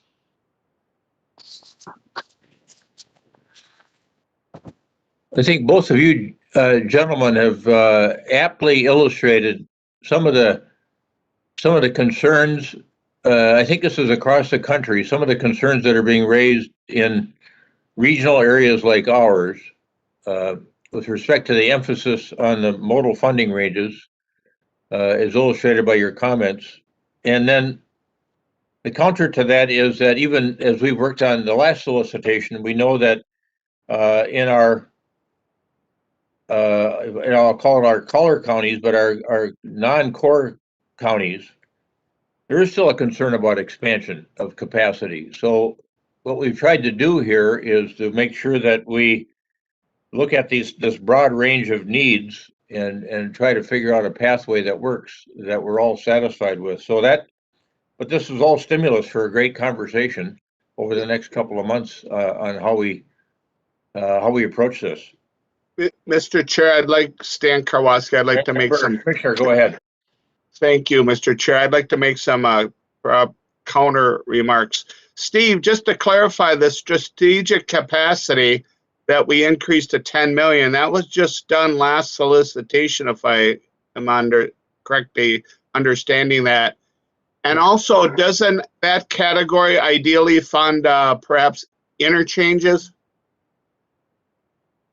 Yeah, thank you, Mr. Chair and Commissioner. That category funds, last time it funded 5 interchanges and 2 arterial lane expansion projects. It's also in your district did the Bielenberg Bridge, which Gold Line will go over. Yeah. So new bridges, and then the Richfield project, the 77th underpass was another example. Yep. So here's my counter comments. I'm all for clean air, but I think we got to do it in a pragmatic, transitional way. So as an example, we just adjusted this up to $10 million. I think we should go through a couple cycles before we recalibrate. To sit there and only do one cycle, I think, is too quick. I do appreciate their comments, but I think we should let that cycle. And these interchanges, I think anyone would agree, they're almost all starting at $30 million. They're really rapidly approaching 40 million. So as Steve Peterson pointed out, it's really getting closer to only a fourth of the cost. And then you talk about carbon reduction, you're really eliminating congestion. It's a big safety improvement. You're eliminating congestion when you do an interchange. You're not going to have cars standing still, idling. So really, there is a carbon reduction factor. I just think we should, granted, there's going to be infrastructure money, and maybe that would allow us to take a look at it based on some investments, unexpected investments. But really, I'd really like to see us go through a few cycles. I think it's a much needed increase, but let's prove it through. Steve pointed out some great projects, all expensive, and that 10 million made a big positive difference. And one last comment, Steve mentioned that MnDOT would like to do less projects. I'm hesitant to increase it and then do less project. You're not getting as much of a net gain. So I'd really like to protect the amount of projects and keep it at 10 million. Thank you. All right, Commissioner, we've got some other hands up that I can't see. So either Elaine, you can help me monitor who's wanting to speak. I know Member Naryanan has his hand up again, I think. But let's get to some other folks first. Yeah. Kevin Reich is next. All right, Member Reich. And I got a little private jab from Elaine here for the chair that we need to be making these recommendations this month so that TAC, I think it's Funding and Programming, can have a discussion next month. So we need to have this discussion in the meeting today and arrive at some conclusions on what we want to do on these 5 categories. All right, go ahead. Thank you, Mr. Chair. And I think this is good that we're having a vigorous conversation around the $10 million max for this particular category. It is a questionable thing that a claim of increased cost for project for one category would be a claim at all. But there are other pros and cons to be discussed as well. On the con side, obviously some projects did not get funded. So that was a net negative to the overall system. B, I think expansion projects are the type of projects that MnDOT has cautioned us on, not just any project per se. I think there are safety projects, modernization projects, projects that make the system better and safer within its current parameters, but it's that which expands the parameters, thus expanding the tail of ongoing obligation has been a concern we've heard from our representatives on MnDOT, I think current and certainly prior. And so I want that conversation to go back to the technical committee and really answer what was the actual benefit, both system-wise and even within that category, given some of the projects that didn't get funded, and the net benefit, what was unique about that increase. Not to say that we shouldn't do it, but I think that discussion should go back to TAC so we can have some answers on kind of the more nitty-gritty of the pro and cons as discussed. That notion of the safety congestion trade-off, I think there's something to that. Just wanted to make that little comment. And then a question I had, when we say bridges, do we mean any type of bridge regardless of the mode it serves? Staff? Steve? Did you get that bridge question from Member Reich? Yes, thank you, Mr. Chair, and that member. Sure, thank you, Mr. Chair and Member Reich. So the bridges category is primarily roadway bridges. So those are existing bridges that have the worst structural condition that are either being rehabbed or replaced. Generally, they can carry transit and other things, but they're not transit exclusive or bike ped exclusive bridges. They're roadway bridges with those other components generally. Interesting. Any follow-on, Member Reich? Any follow-on there? Not at this time. Thank you, Mr. Chair. All right, thank you. Commissioner Holberg? Okay. Thank you, Mr. Chair. I would be remiss to not raise the point about expansion. You know, the Met Council sets growth and density goals and criteria for communities that are growing rapidly. And, you know, it just seems unfair that we're required to take this density. Lakeville has led the region for months in number of housing permits, whether single family or multifamily, and that rate of growth does not come without needs for infrastructure. And so it seems very disingenuous if Met Council is going to force all of this density on growing areas, and then in the funding formulas for transportation dollars, not allow for the infrastructure to support that type of growth in those communities. Thank you, Commissioner. Mayor Winchittle? There I am. I would just like to agree with that. I mean, we're sitting out in Carver County and they're telling me that we're one of the fastest growing counties right now. We are going to need expansion. There's no doubt. I mean, clearly the amount of growth that we have just in the eastern part of Carver County is really growing rapidly, and we don't have options. We have a bus line, Southwest Transit, which does well, but right now they're still on limited schedules until the growth continues to grow. So we don't have options but expansion. And I agree with Commissioner Stan when he talked about, you know, if you don't have the people sitting in their cars and their cars running because they're in congestion, you are relieving some of the pollutants. So we just can't ignore expansion metro-wide because some areas might not need it where they can do more mass transit than where the outer rings of the area don't have those options. So I just want to make that a point. All right, thank you. Mr. Chair, Yes, Member Sanger? I have a couple different points. One of which is that I really do want to support the comments that Ash and some others made about not funding more roadway expansion. I would remind you all of the excellent presentation we had a meeting or two ago by Tom Fisher from the U, where he talked about not needing more roads, not needing more parking. And I think there's a lot to be said for that. So I would rather not fund expansion projects. I do see the importance of funding safety projects, and if interchanges are unsafe, clearly they need to be fixed.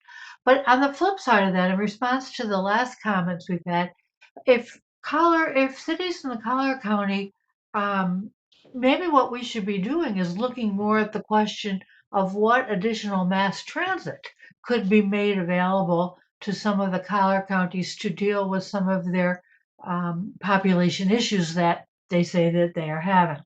So I'd like to throw all that out. And then separately, second issue, in the presentation, Cole mentioned that in the past, when we have had money being returned to TAB, when we redistribute it, it has not gone to transit projects. And my question is, why not? And what do we need to fix in order to be able to reprogram some of those funds toward transit projects? I can take that, Mr. Chair, if you want me to. Go ahead, or Steve. Hank. Yeah, thank you, Mr. Chair and Member Sanger. So we've got a couple near-term pots of money to consider as far as the transit is concerned. One, we've got a scope change coming to probably in 2 months or so to this committee of some transit money that's going to be reallocated, likely to a transit project. At least that'll be our recommendation. And then the $20 million of CRISA, back the COVID relief money that was back in December. You know, Member Barnes talked about the MnDOT share. There's also $20 million for the MPO. And whether it's transit or some other special way that this body wants to distribute that money, that's going to be this fall. We're going to bring a series of ideas, and that seems like a small enough pot of money that if you want to do something special with it, that would be an opportunity for you. Okay, thank you. So thank you.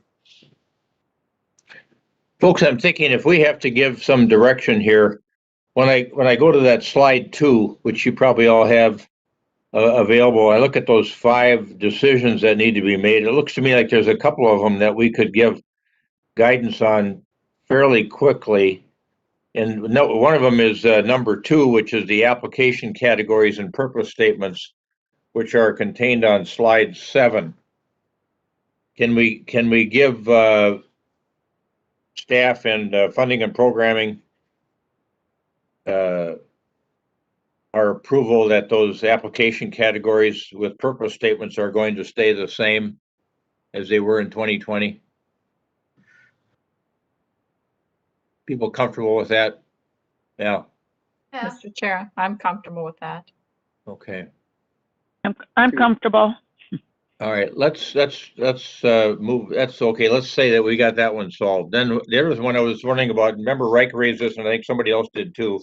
Is that number 5, that application category criteria and weighting, and on slide 12, we've got that chart that shows the recommended weighting change in spot mobility and safety of moving from 25% to safety for 33% safety. That was a heavy recommendation out of the technical people that we increase that scoring with respect to safety, because what we've had happening in the region here over the COVID pandemic in terms of increased challenges on safety, and then reducing that congestion air quality percentage from 25 to 17. Does anyone have a comment on that in addition to the 2 comments we've had so far that were supportive of this change? Commissioner Cattell?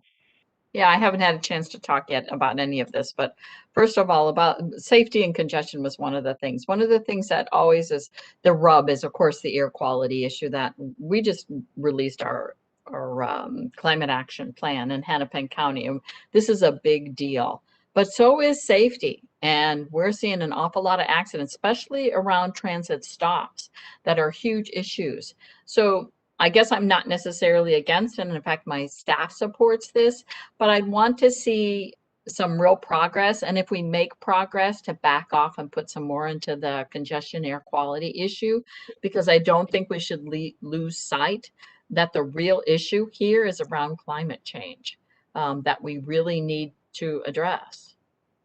Yeah, and I think across those other weighting categories, there's a strong element of air quality concern, the exception being the transit modernization, I think. But nonetheless, others, with respect to member, Commissioner McGuire, you had your hand up. Thank you. Yeah, thank you. Thank you, Mr. Chair, and I appreciate Commissioner Cattell's comments. I agree with them, and I was just asking, because yes, safety is a huge issue, of course, so is air quality, but was the 33rd, is that just 1/3? Was that just sort of the number that we're deciding to go on? Was there some other rationale for that? Just curious what that was. Is it just that it's 1/3 of the amount and we decided to go with that? I just didn't know if there was any other reason that we picked 33. Thanks, Commissioner. Steve, can you remind us was that a recommendation out of funding and programming or TAC? Yeah, thank you, Mr. Chair and members. So that was the recommendation from the TAC committee was to increase safety. And one idea was this 2/3, 1/3. It wasn't necessarily based on any technical language other than to prioritize safety more. Right. Mr. Chair, this is John Solberg. And again, I think the intent here was there was 1 or 2 individuals that suggested the 2/3, 1/3. And after discussion across the TAC, it was more softened to be that we need to prioritize safety in this category. The air quality component is really a portion of really what is the category in its own right. But what we wanted in general, the discussion focuses around the fact that sometimes these spot mobility projects can be detrimental to pedestrians and bicyclists. So we wanted to raise that awareness in the category. I All right. appreciate that, Mr. Chair, and I just want to agree with what Commissioner Goodell said then, that we should continue to look at this though, so that if we can increase air quality, we should, look at this again. We should continue to monitor this. So Sure. thank you. Okay. So you're supportive of this technical recommended change, and then Member Geisler? Yeah, thank you, Mr. Chair. I agree that I think this change is good where it's at, and honestly, congestion and air quality is still the second highest rated item in this scoring metric for spot mobility anyway, and it's actually above roll and regional system, which is one of our more considered valuable items in our entire conversation for the entire regional solicitation in the first place. So if this was 30-20 or 33-17, either way, I do like the fact that we're emphasizing safety, especially what these projects are, smaller intersection based. They're not, they're going to be heavily used corridors, but not in the sense that like freeway interchanges and some of the bigger stuff we're talking like in strategic capacity. So I think this is a valuable change. All right. Thank you, Member Geisler. Member Foster, did you have your hand up again? Thank you. Go ahead. I do. Thank you, Mr. Chair. I have a question about congestion and air quality. Why are they together? Like, congestion contributes to air quality, but there's other factors too. And so I'm just curious if they can be separated out or something like that. Steve? Thank you, Mr. Chair and Member Foster. So that could be something certainly when we look at the solicitation that we could decouple those two. I think they're together in part because it's the same software program that outputs both the delay reduction and the pollutants reduced by projects.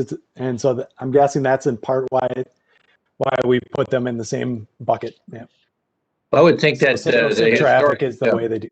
Yeah, I would think the historic method of federal funding has something to do with it too, where there's that congestion mitigation air quality category for funding. So that may have been probably part of it. Yep. So it's really congestion mitigation air quality enhancement. That's why they're coupled, I think. See who else is there? Matt Uderman is next. Yeah, thank you, Chair. Member Uderman. I just wanted to lend the voice of Carver County Commissioner and echo what Commissioner from Lakeville said, the Mayor of Chaska, Commissioner Stan, and I'm sure our Met Council Deb Barber would echo. If anybody wants to come out and see Carver County, the expansion that's going on, you'll see why that expansion is important and how mass transit may be a little bit beyond our reach. You also see some of the efforts happening in Chaska from a congestion perspective, is leaning on bike-friendly community and using that as a way to share the road and otherwise. But just wanted to lend the voice of expansion or not funding expansion. We're definitely in expansion mode, growing at 1.5% to 2% per year. I know Scott County is similar in other neighboring counties as well. Thank you. All right, thank you, Commissioner. Member Boyles? Thank you, Mr. Chair. I wanted to raise a new issue, which is exactly, I suspect, what we don't need. But on that same graphic where it talks about safety percentages versus clean air, go across to traffic demand management. I thought traffic demand management was also supposed to be about safety. But there are no points allocated for that purpose, unless I'm misreading it. Could I just get a clarification on that? Yeah, that is. Cole, you're Chairman? Is that you? Yeah, Steve? Okay, yeah, that was, if we could pull the slide up back, Jason, that's slide 12. So I believe most of those projects, again, the maximum award is really small it's travel demand management. Again, that's funded with our CMAQ dollars, congestion mitigation, air quality improvement. And so they're not safety focused projects. There were things like bike sharing, those types of smaller projects, not conducive to reducing crashes per se. That the focus really was to shift single occupant vehicles. Wouldn't an example of travel demand management be some of these corridor management associations like the 494 Corridor Commission, 35W Coalition, and they're trying to get increases in multiple occupancy in cars, carpooling, van pooling. That's the way they spend the money that we give them. So that's why you're seeing all those things. Yep. That's why I think you're seeing the dashes that you're seeing there. They've got a strong emphasis on environmental, but it's being done in a different sort of way. Thank you. Mr. Chair? Remember, Dariana, did you have your hand up again?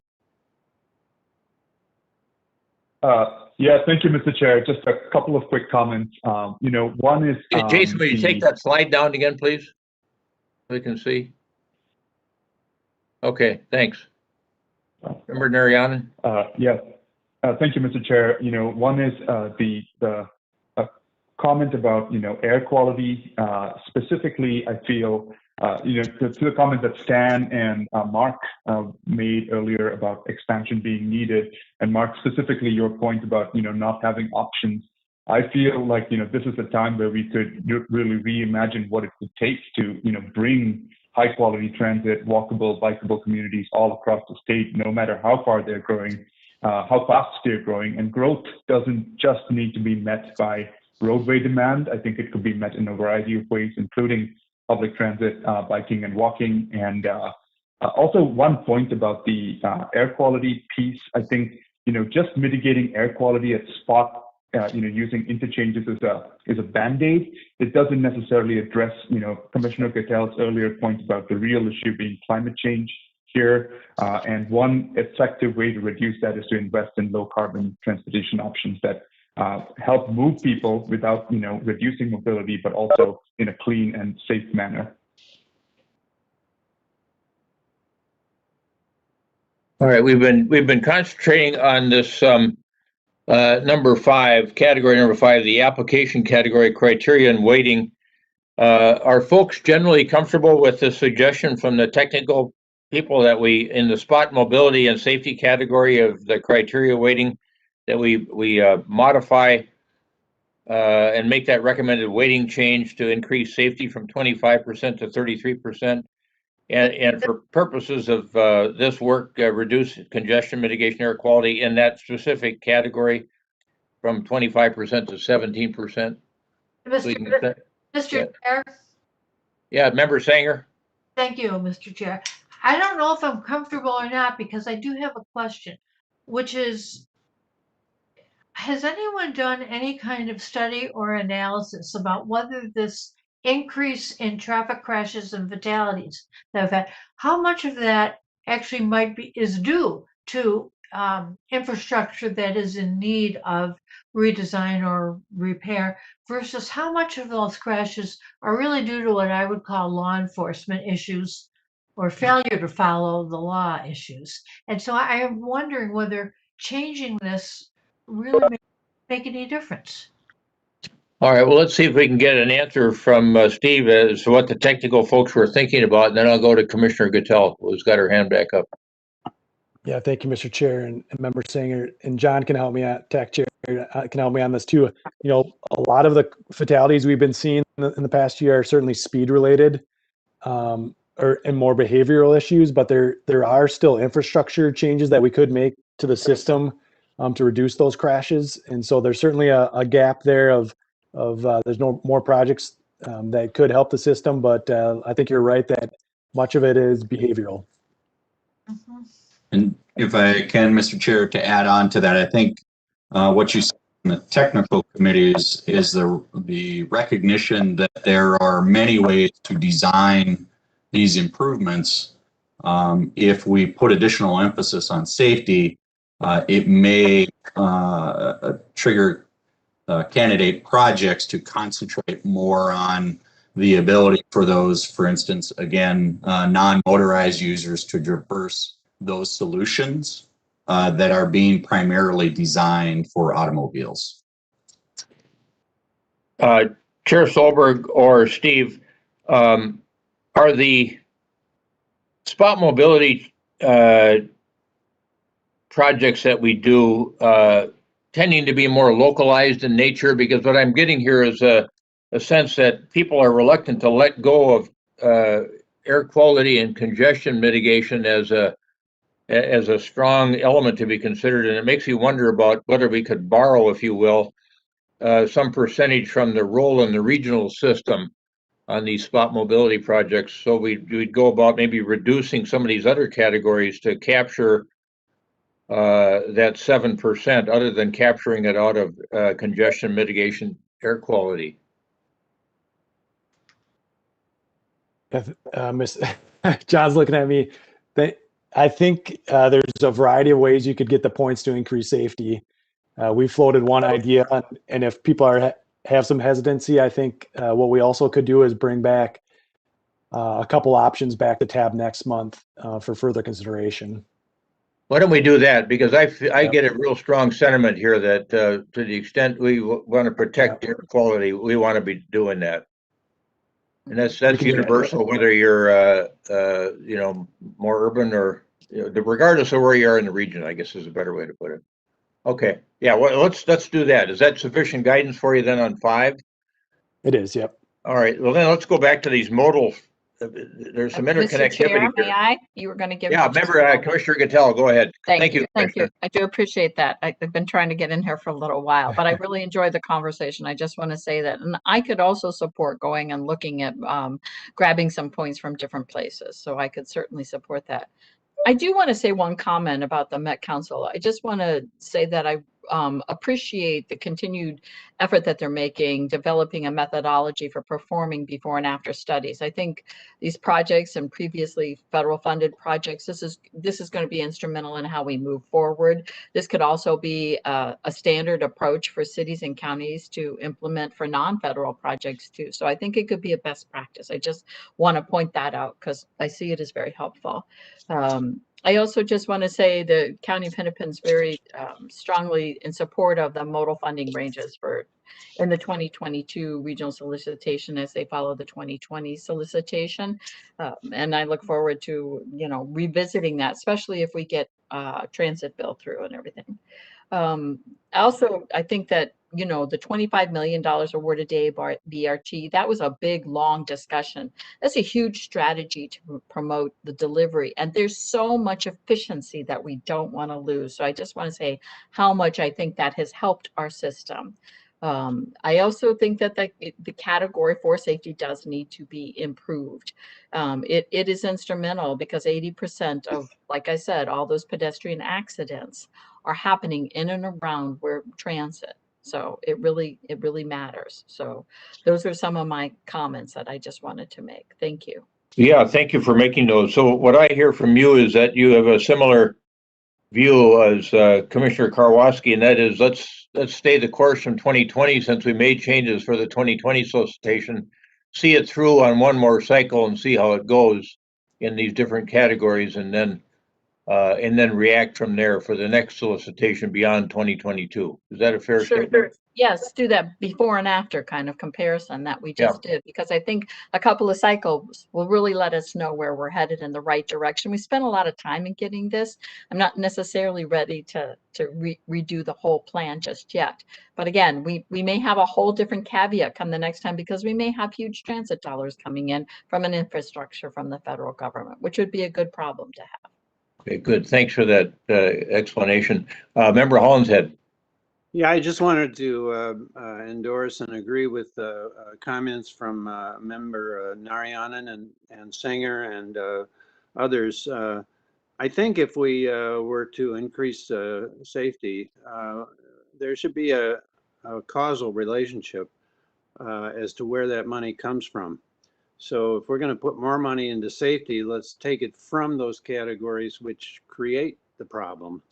And in my mind, expanding the road system without equivalent attention to transit and pedestrian and cycling can almost be viewed as a cause for our safety problems. So I appreciate, Mr. Chair, your sending this back to TAC to come back with more options next time. Thank you.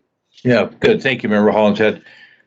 Let's tackle that funding guarantees limits, number 4, which is on slide 11. an important slide. Cole gave a good introduction, I think, as to how we got where we are. And this is something we should talk about. What do we want? And I think this is probably good for the next portion of this conversation. We got about a half hour to go. That we decide whether these funding guarantees and limits that we established for 2020 are still things that we prefer, that we still support through this 2022 solicitation, so we can have a little bit more history behind it and the outcomes. Folks have thoughts on that? Member Geisler? Mr. Chair, the only one that I believe that we could have any reasonable discussion about is around the bridge target of 10 million. You know, from what we heard earlier today, there's a bunch of infrastructure stuff coming in, potentially that could be targeting bridges. We do know that we invest in bridges anyway. We've had issues where bridges coming in request two $7 million projects, which really kind of sets the floor at 14, because repairing bridges is an expensive thing. And that $10 million just really kind of results in more than 10 million almost always being spent in bridges. Last time we had this discussion, it was an emphasis around, we want to emphasize that we will want to fund multiple bridge projects, but taking the number out, that didn't end up floating. But with respect to Commissioner Gattel's and your summary before is around ABRT, BRT, new market guarantee, and the other items, I say we need to let those bake in for another solicitation here to make sure we really understand what their impact is doing. All right, other comments from tab members? Thank you, Member Geisler. That was helpful. Mr. Chair, may I, Commissioner Gotell, you know, Commissioner Gotell, go ahead. I just know that not just my county, but many other counties, Ramsey and Washington such, has huge infrastructure issues with bridges, and they are costly. And we can't even come close to getting to the ones we want. And we have seen bridge closings, or we have seen a lot of restrictions on bridges to try to get these even up to par so that we can even utilize them. This will address some of the issues of not needing to expand if we could just repair what we had. So taking this out or lowering that amount would be very impactful to many of the counties here. All right, thank you for that comment, Commissioner. Because we've got the slide up, slide 11, I won't be able to see everybody on the call. So are there others that want to comment on these funding guarantees and limits? Mr. Chair, this is, oh, you can't see me. This is Commissioner McGuire. I just want to agree with what Commissioner Gotell said, you know, about our bridges in Ramsey County for sure. A lot of needs and a lot of expense there. So thanks. And you otherwise, Commissioner McGuire, you otherwise support the notion of staying the course for one more cycle? Okay. I appreciate Commissioner Geisler laying that out. I agree. I agree with the things that have been said. Okay. I don't know if Member Geisler wants that promotion or not to Commissioner. But Sorry, Member Geisler. I was, I didn't consider it. Yeah, that you're doing great where you are. Mr. Chair. Yeah, Commissioner Karwoski. Thank you. Just to clarify, I think I heard the commissioners, Ramsey and Hennepin, say that let's stay the course on the 10 million. But I also heard the comment that there are a lot of bridges under repair, and I don't dispute that. But like Washington County, as Mayor Bailey pointed out in a comment for Cottage Grove and all over Washington County, and I think Carver County, Scott Carver, we're in that expansion mode. So we're adding new bridges. That 10 million is likely to only be closer to a fourth than a third. So I just wanted to re-emphasize that. I'm more than happy to stay the course, one more solicitation, and look at it again after that solicitation, but I don't think the expansion is going away. All right, thank you, Commissioner. All right, the sentiment I'm getting here from the comments that have been made and the lack of opposition here, I guess, is with respect to number 4, that the general view of the majority of the tab would be that we stay the course on number 4, the funding guarantees and limits, and I think that provides the guidance the technical people need. And now that leaves us with the modal funding ranges. Mr. Chair? Yeah. Mr. Chair, may I speak for a minute? Yeah, Member Dugan, go ahead. Thank you. I appreciate very much Commissioner McGuire, Commissioner Guttel, and certainly Commissioner Kowalski talking about the need for bridges. And I think we should stay the course to the next solicitation. I've just wondered why Regional Solicitation is needing to do this. Seems to me this is a state function, because we all know if a bridge falls down, that's the state's going to step in or the federal government's going to step in. And this is such a safety issue that, you know, I just see it as a state MnDOT. I don't know, but I do want to be respectful of the views of our commissioners. And so I just think we do it for one more time and see where we are in 2 years. Thank you, sir. All right, thank you. All right, let's take on the minimum and maximum awards, and those were on slides 9 and 10. The recommendation from the technical folks is that we stay the course there for 2022. Their thinking was the federal minimum award limits help assure that applicants do not take on too large of a federal process burden for a small federal award, and federal maximum award limits amounts help enable a larger number of projects to be funded. That was historic thinking, I think, of the TAB as well, not just the technical people. What are folks thinking about on these minimum and maximum awards in the funding category, which is shown primarily on slide 9?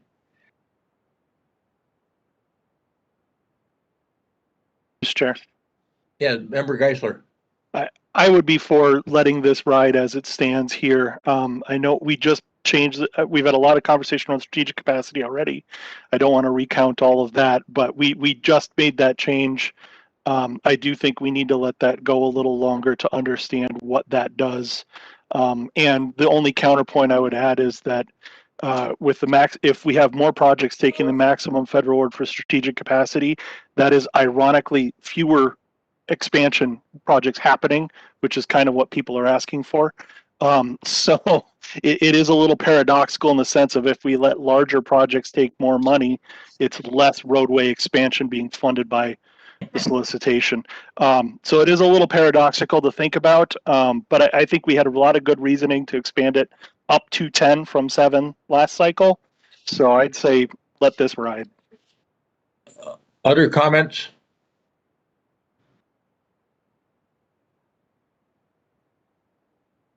Okay, let's go back to the one that we'll proceed. We'll let that one ride. Let's go to number 1, which is the modal funding ranges, which Member Narayanan raised a concern about.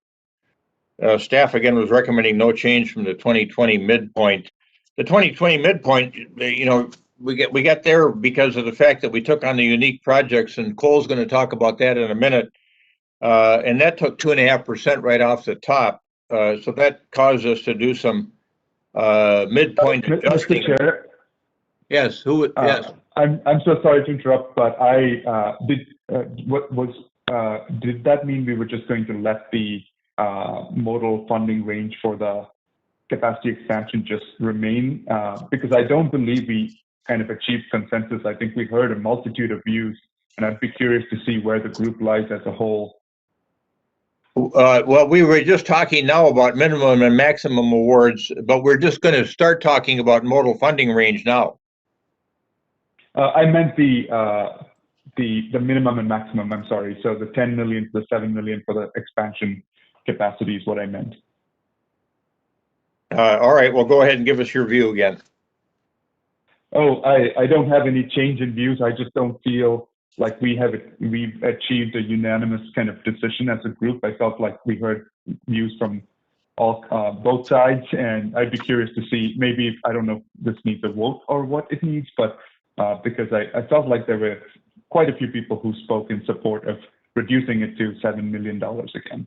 All right. Well, we can certainly vote on the application category minimum and maximum awards. That might be a good way to address the issue. So if I could move a motion then, Mr. Chair, to reduce the strategic capacity maximum to $7 million. I will second. Could you repeat that maybe- suggestion? All right, his motion is, I was gonna do it in the reverse fashion because anyway, it doesn't matter. The motion is to reduce the maximum funding award from 10 million to $7 million. That's been moved by member Narayana and seconded by member Sanger. Is there discussion? Mr. Chair, Stan Karwoski here. It would seem to me that these were listed as information items and not action items, so I think a vote is over the top. I think if you went back to the spirit of the discussion, there was a lot of back and forth. There was enough indecision to just leave it the same, stay the course. I don't think there was enough discussion to make a vote and a hard decision. That's a fair point, Commissioner Karwoski. These were listed as informational items only, and they wanted general direction from a staff standpoint. They weren't asking for a vote. It wasn't announced in our agenda in advance that this would be an action item. But I think nonetheless, we could handle it by a show of hands. So I think, member Narayana, are you comfortable withdrawing your motion and we handle this by, let's just say I'll call it a hand vote, but it's not really a vote, but a hand preference. Sure. Mr. Chair? Hold on a second. I need to ask member Sanger if she's willing to withdraw that second so we can handle this as it was meant to be handled as an informational item. Yes. And try to determine preference a different way other than voting. Yeah, that's fine. Okay, thank you. Mr. Chair? Member Hollinshead. Clarification. If the upper limit is 10 million instead of 7 million, the funding ranges remain the same in roadways versus transit versus bicycle and pedestrian. So what 10 million upper limit means is we're funding fewer strategic capacity projects for more money, but we aren't changing the funding. We aren't changing the funding ranges, right? We're still keeping transit at about 27% and roadways where they are. Is that correct? Yeah, the only category that would be affected would be the strategic capacity, which is the expansion category. But that money would be, if it went back to 7, the extra 3 million would stay in the roadways category, right? Staff? That is correct. Yeah. Well, then I'm probably 50-50 on it. My point previously that I tried to make was in agreeing with member Narayanan is I would like in the long term or the short term, I would like us to redo the funding ranges so that we get more money that is climate change and less money that aggravates climate change. So I don't see this vote as affecting that. Maybe member Narayanan can give me his reaction to what I just said if he has one. Yeah, I think that's a great point. Member Holland said, I agree with you. The only reason I felt like this would help is because we could use then some of our, capacity money, which is more directly connected to climate change and climate disruption, to focus on maintaining some of our existing roadways. And also, just recognizing that this was a trial that we did last year, and we're trying to return to the old ranges, seeing that none of the other ranges were actually lifted up as well. So even though the money would still remain in the road-based capacity, I still believe it would have a positive impact on reducing carbon emissions over the long term. Thank you. Yeah, thank you both for that. That was very helpful information.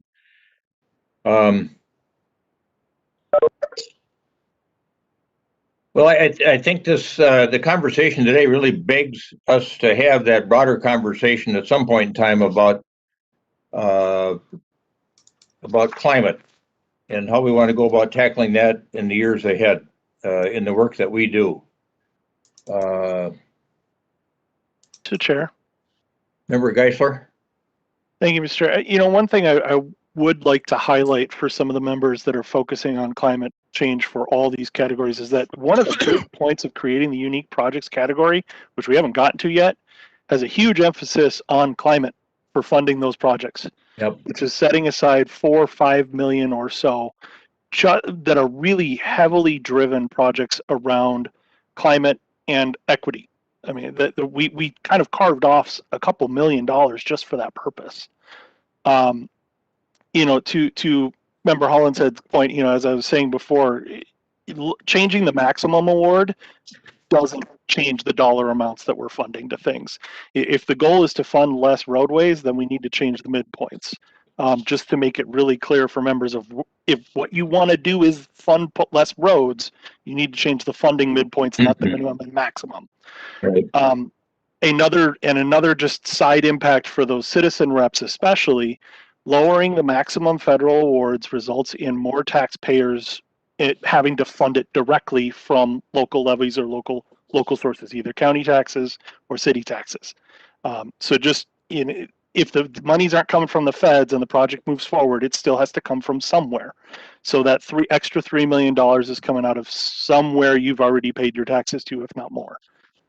Which may impact other places in other budgets where they're coming, because the $3 million that a county might get from federal here might go into your local investments like Parks and Rec, like bikes and trails, and other aspects that counties can do that they have set aside in their budgets. Again, it depends on your city, it depends on your locality. So, I do want to make sure, I hear what folks are saying about not wanting to be climate conscious here, but there are other avenues that we have already opened up to be more climate conscious in this solicitation than we did last time. So there is changes we are doing if they feel like we're not moving fast enough. We could always do more, but I do want to highlight those items for the citizen reps who, may not have been around for the last, 3-4 solicitations. Thank you. Yeah, thank you, Member Geisler. Those are good observations. Member Hollinshead, did you have your hand up? Yeah, I just want to comment that when you expand roadways, it's not just the traffic and the use of those roadways that aggravates climate change.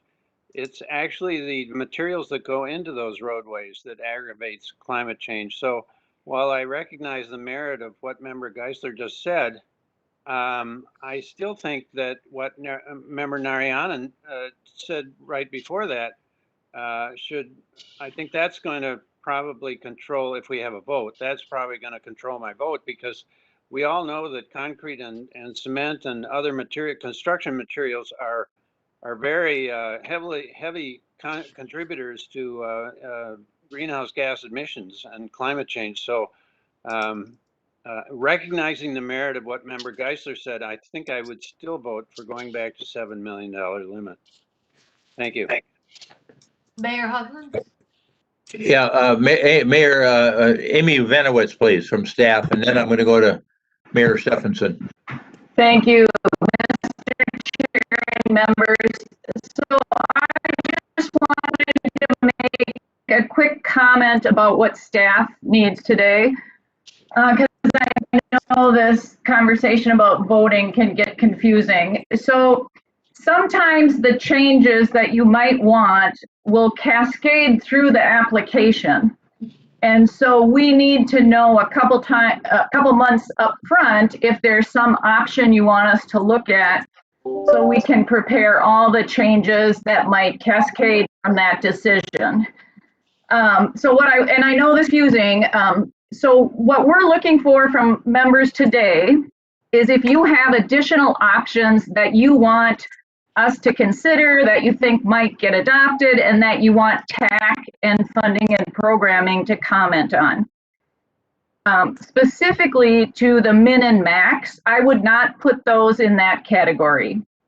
So that change of whether the minimum or maximum is 7 million or 10 million really is not a decision that cascades through the whole application. So the need to vote on that today is not paramount. I mean, you can certainly give us a strong indication based on the discussion today when the action item comes before you, which will not be until September. At this point, we would leave the maximum at 10 million. But certainly in September, you can make a motion to change it to 7, and that change is pretty quick and easy. So we can do that. And I think what we will do moving forward is if you're talking about an item that would really kind of cause a lot of other changes in the application, we'll let you know that we really need kind of a vote today.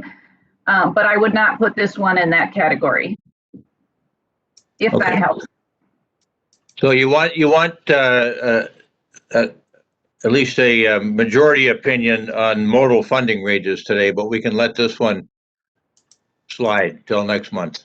Is that it? Yes, and even modal funding ranges, I'm kind of looking at Steve here, but I think that one is, unless you want something from TAC, like technical feedback on what they think about a modal funding range change, that change is also probably pretty easy. The hardest changes are the ones that have to do with the criteria weighting and measures and how we measure the criteria. And I think we've already moved kind of past that decision. And so in September, at least at this point, we'll bring something back to you on the safety and air quality measures, and we can have that discussion next week. But that really is kind of the changes that have the biggest impact throughout the application. All right. Folks comfortable with those explanations from staff? Yeah. Okay, the one thing that I'm seeing on the chat here that's got me concerned is Member Keeley, and I knew that from past meetings he wanted to talk about this. That was the funding guarantees and limits. And he had some thoughts about in the ABRT commitment versus regular BRT, wanted to talk about some potential change in those funding amounts. And I don't know, Member Keeley, if you want to bring that up now, I don't think it's too late to express that concern that you have. Thank you, Mr. Chair. I think what we really are, we're all sort of wrestling with is, whereas we would like to see a little higher allocation for BRT to support the STA members and the continued demand in the suburbs that we serve, and Metro Transit also serves a lot of suburbs. We're also all sort of, waiting and watching what the actual demand impact is as a result of the pandemic. And it may be just too early in this cycle of change to be able to really make a prudent decision. And that if we look at having a discussion on this next year after I suppose the dust settles on the pandemic as far as the impact on transit rider demand, where that demand is really going to shift to and how much will actually shift. I mean, I think we all hear and read quite dramatically disparate predictions of this permanent change to people's habits and how they're going to use public transit. There's a core rider that will clearly not change. If they rely on transit today, they're going to continue to rely on transit. But it's like, how is the rest of the world, and how are the suburbs and the suburb to suburb transit riders going to be impacted as there's a shift into more suburbs? And we're seeing in our suburbs more demand for folks who don't want to go from a second tier or third tier suburb into downtown. They want to go to a east or west suburb. And so I think we just have to wait and watch a little bit, get a little bit more information. And the timing for this discussion, I think, in the long run is just better next year. As much as we would like to see some additional funding to be able to fund what our needs are now, I just think it's better to wait. And so, I believe I heard many people on the committee making comment looking at that page number 4 slide or section number 4 saying, generally speaking, and I saw in the comments, a lot of let's wait and see. This change isn't that long ago, and we really want to see how it impacts a couple of cycles before we reconsider the funding allocation. So if I'm not trying to put words in people's mouth, but that's what I've sort of gathered listening and watching the comments. And I think that's a wise decision, all things considered. All right, thank you, Member Keeley. And then Mayor Stephenson, did you still want to comment? No, I think I can wait. I think it just had to do with the overall conversation about the levels of funding, and my belief that they should stay the same. And I think that the commissioners and other mayors had good concerns about the expansion issues and the outlying communities like we are and other suburban communities that are seeing tremendous growth. There has to be some expansion of roadways. I mean, around us, Corcoran and Dayton are expanding greatly, and they all feed into Maple Grove and then into the freeway system. So how are those handled if we don't expand them? Yeah. Okay. Thank you, Mayor. All right. Well, folks, I'm wondering, based on Amy Benowitz's points, we should move on to unique projects. I'm already going to be holding you over slightly here, and you gave us an extra half hour. It was really quite a day for us. So let's quickly talk about unique projects, because as we mentioned a couple of times, in 2020, we included a unique projects category set aside of about 4.9 million, which represented 2.5% of the total program amount for project selection in 2022. That came right off the top. And so we need to decide if we want to do that again. We've had, as you know, a group working on this, your chair included, and someone made the point, I think, of reemphasizing the fact that the dominant areas of unique projects are going to be important to us. And we need to be looking at innovation, we need to be looking at equity, and we need to be looking at climate change as we work on these matters, as Member Geisler so well put it so well. So back to Cole Hiniker.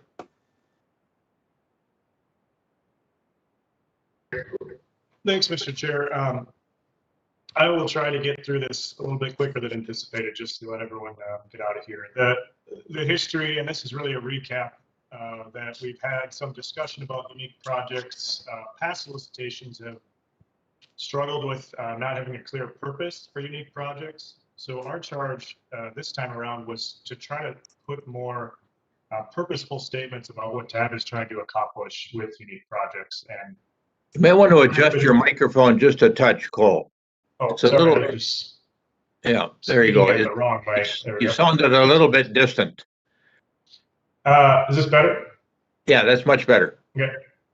So we did in 2019, as the work group, recommend a unique project set aside of 2.5% to be solicited in the 2022 solicitation, and then to use the interim years to develop the process for selecting them. So go on to the next slide, please. This just shows that the unique projects funding is off the top of the solicitation, and that it does include the regional TBI and modeling program. And we're anticipating at this point about 4.5-ish million be available in this category. Next slide. The unique project work group did meet 5 times. You can see the representation there from TAB volunteers. And their primary role was to provide policy direction, similar to all the conversation you've had today, to allow technical staff to develop the details. We met 5 times on Friday morning, so appreciate all the work from that work group. It was a very productive time spent, and just some really great feedback. Next slide. And then you can go on to the next slide. So these are the recommendations that came out of that work group. The first one here really relates to eligibility. There's been a lot of questions about our unique projects that just cannot apply in other categories.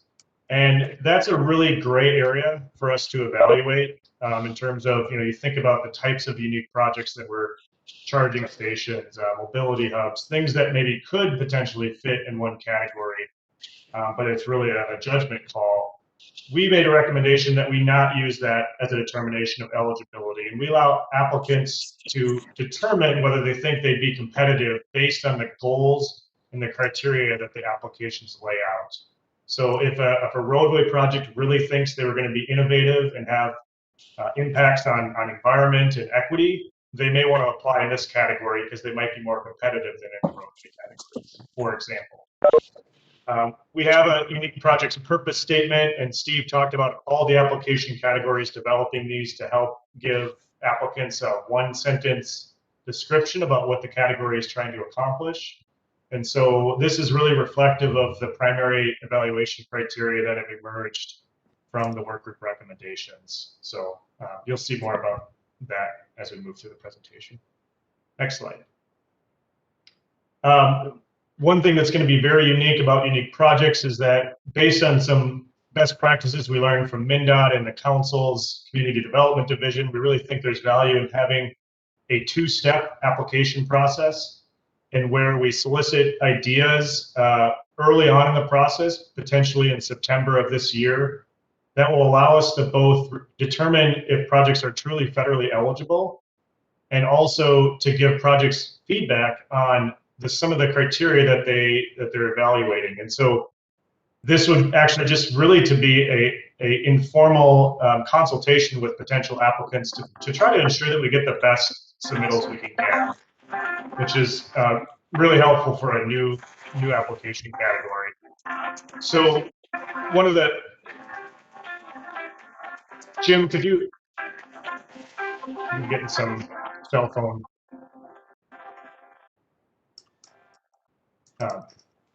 One of the most unique things about this is that we really would have to have the public comment period overlap with that first step. So while we'd be receiving public comment on unique projects, we'd also be asking for the initial interest from applicants. The remaining part of the application process would be concurrent with the rest of the solicitation. Next slide. In terms of what we're looking for in the first step, very basic information. We're thinking a couple of hours of potential work from a potential applicant. And again, this would really be a step in which staff would play the primary role of reviewing it for eligibility and providing technical feedback. So, you know, a two-page-ish type of first application interest. Next slide. The second step is where applicants provide a full application, similar to what you submit for the other application categories. And at this stage, we're proposing something very unique in that, as opposed to having technical staff evaluate unique projects using metrics and different things, we really view this as being more of a qualitative application category. And we're proposing that the unique projects policy work group that met 5 times over the last few months would reconvene after the applications come in and actually essentially serve as the scoring committee with technical assistance from staff to try to find errors or provide any input on what they see from the potential applicants. So this would certainly be a new role for TAB members, but this would be something that we think really gets at the idea of what does TAB want out of this program. I think TAB members know best as opposed to technical staff. So that is a new role and something that would be, I guess, unique to unique projects. Next slide. In terms of the evaluation criteria, we narrowed it down after several meetings of discussion down to 6 primary evaluation criteria. How is the project innovative? How does the project reduce adverse environmental impacts? How does the project improve racial equity? And how does the project support multimodal communities? And then does the project have regional impact, or could it be expanded beyond its initial application? Or, and how does the project build partnerships or collaboration? I'll talk about these a little bit more in the next few slides. If you go to the next slide, we did at the last meeting poll the members of the work group in terms of what they think they should be weighted. And the results are shown here. So this was 11 out of the 14 members were able to provide this input. One question that I think Jim could ask the group is whether you're comfortable with this weighting or whether you'd like to do a poll of the full tab. And I don't think we need to decide that today, but it would be certainly something we'd have to decide for the next meeting. So and we can come back to this slide at the end. Next slide. For each of the category criteria, we have evaluation metrics, and this helps define specifically what we're looking for in each of the criteria.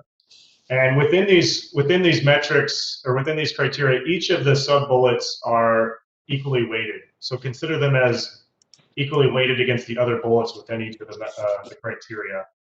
So innovation really only has one. Is the project a new approach to an existing problem, or is it addressing an emerging problem for the region?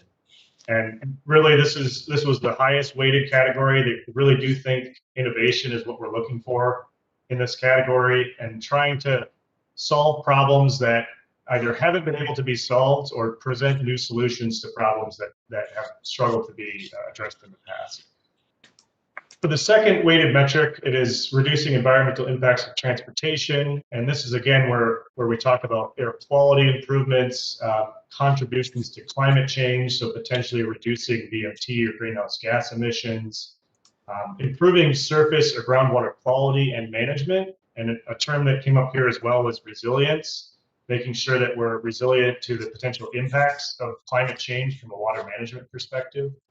And then other environmental improvements could include things like natural vegetation, noise or light, or any other thing that an applicant wants to potentially lump into that category. Next slide, please. For improving racial equity, a couple of themes that came up for metrics here was improving connectivity and access to places and opportunity for BIPOC communities. I think opportunity includes things like education. This is really not just about providing access, but that connectivity piece of making sure that communities that are maybe separated by barriers have that better connectivity between them, even if it isn't about accessing places. And this also includes outreach to and involvement from communities, so that access component includes outreach as part of project development. The second one here is about removing barriers, and this can include physical barriers, cultural barriers, or even engagement barriers for BIPOC communities. So whether it's language issues, cultural barriers, indirect or direct physical barriers like a freeway between two communities, that would be examples of how that could be addressed. And then the last one here is contributions to quality of life for BIPOC communities. So things like placemaking and safety, job creation, public health, access to green space. It's kind of all-encompassing other areas you'd like to talk about that aren't addressed in the first two metrics. For the fourth metric or criteria here, it's how does the project support multimodal communities? There were three primary focuses here: improving multiple non-single occupant vehicle modes within the system. So this is the idea of connectivity, creating interconnectivity between different modes, as well as multimodal trip planning would be considered here. You know, how easy it is to get from, say, a bike to transit, or vice versa. The other category here is the metric is land use and development strategies that support walkable, bikeable, transit-friendly communities. So this would include things like supporting mixed-use communities or neighborhoods, dense communities, depending on the density that fits your community type based on Thrive community designations, reducing demand or need for parking, and contributing to Thrive MSP 2040 outcomes in general. And the last one here is just called out, supporting first and last mile solutions for connecting people where they need to go. And so this one could be where shared mobility or other unique strategies would get some more points based on that kind of last mile issue that this region has in a lot of places. Next slide. The last two are more straightforward. The project, how does the project contribute to regional impact? This could be based on the geography of the project. It could also be based on the number of people that it serves. And we would leave this up to applicants to define how they would evaluate that. The second one is really, if it is a pilot in a small location, how expandable will it be over time? What's the potential market for the project if it proves to be successful? And for the last one here, how does the project build partnerships or collaboration? The first one is being the number and diversity of stakeholder groups that help develop the project. Were they directly involved? Is there public-private partnerships? And in addition to that, are the businesses or partners locally owned was something that came up from the group. And then the match contribution would be another metric where if a project is providing a higher percentage of match dollars, that would be considered to be building stronger partnerships for the project. So next slide.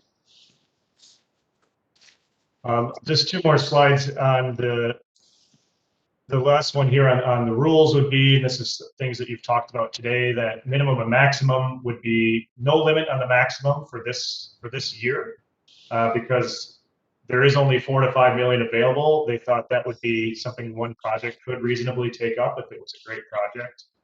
But they did want to set a minimum of 500,000 to ensure that we're being cost effective with federal dollars and not funding $250,000 projects out of this pot. In addition, as I said, the match, they did not set any higher match requirement. So the minimum would be the federal law, which is 20%, but this would be considered as part of the scoring process for one of the metrics. And then the last point here, that we talked about TDM and the innovation pot that is within the transit modal category. As a reminder, that's about 1.2 million every cycle that we solicit, and there is likely some potential overlap between these pots.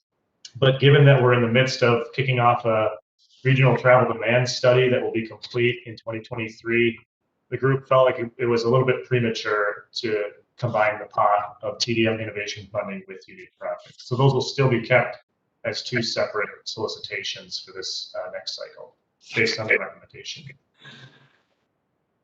So we are presenting this to F&P tomorrow as part of the broader solicitation info item. They have not seen the majority of this information yet, but we did have a technical work group that met to discuss the metrics as part of developing these recommendations. And we've then be going to TAC in August, and I think come back, just given where we're at in the schedule today, come back for more discussion at TAB in August. I think we do need some time to finalize application materials since this is an entirely new category. So August is probably the latest we could possibly receive any direction from TAB. And then we'd be releasing for public comment in September.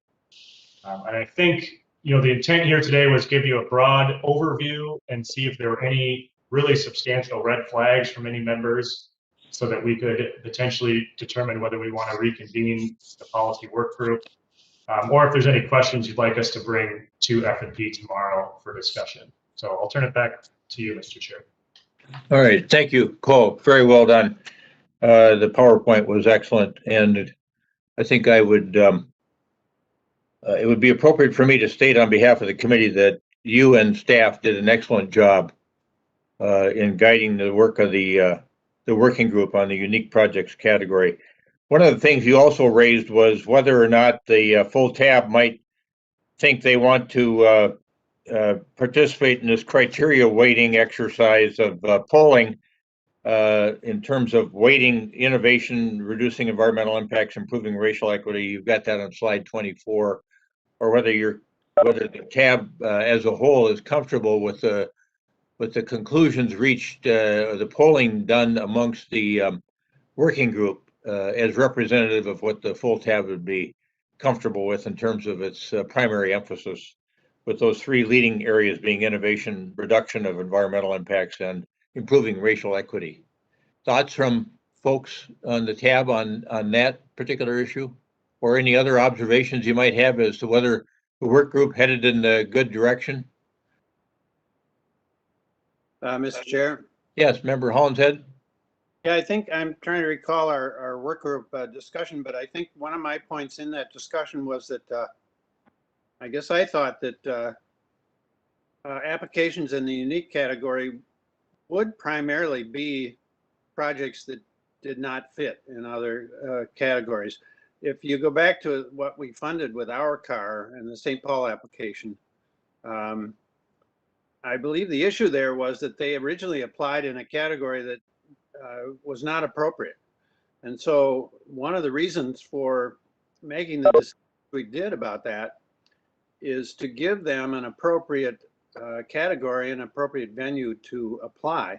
And so I guess I would expand that and make it or I would have expanded that to make it a part of the process for unique projects in general. Cole, can you enlighten me whether I'm being accurate here? Right. So, Mr. Chair, if I can respond.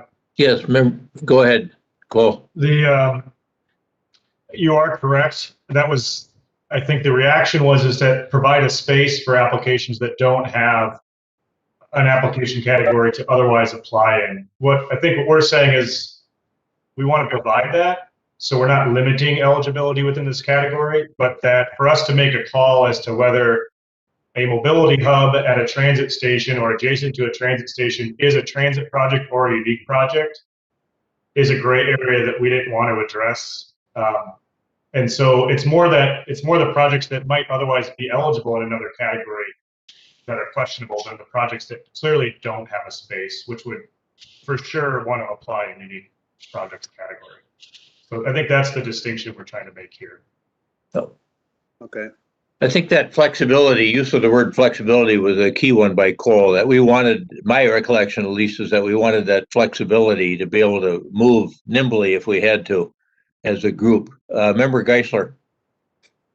Yeah, that was my recollection as well. We didn't want to set a hard line in the sand in case there could be arguments made that, well, that really should have gone in this category, but look, it's a really good unique project. And so I think that's where the two-step process will really help us, because if somebody's coming in with a quote-unquote standard project versus a unique project, staff will guide them into the right category early. And I think that's the entire intent of that two-step process. I noticed Member Watson had a question in chat there, Mr. Chair. Thank you.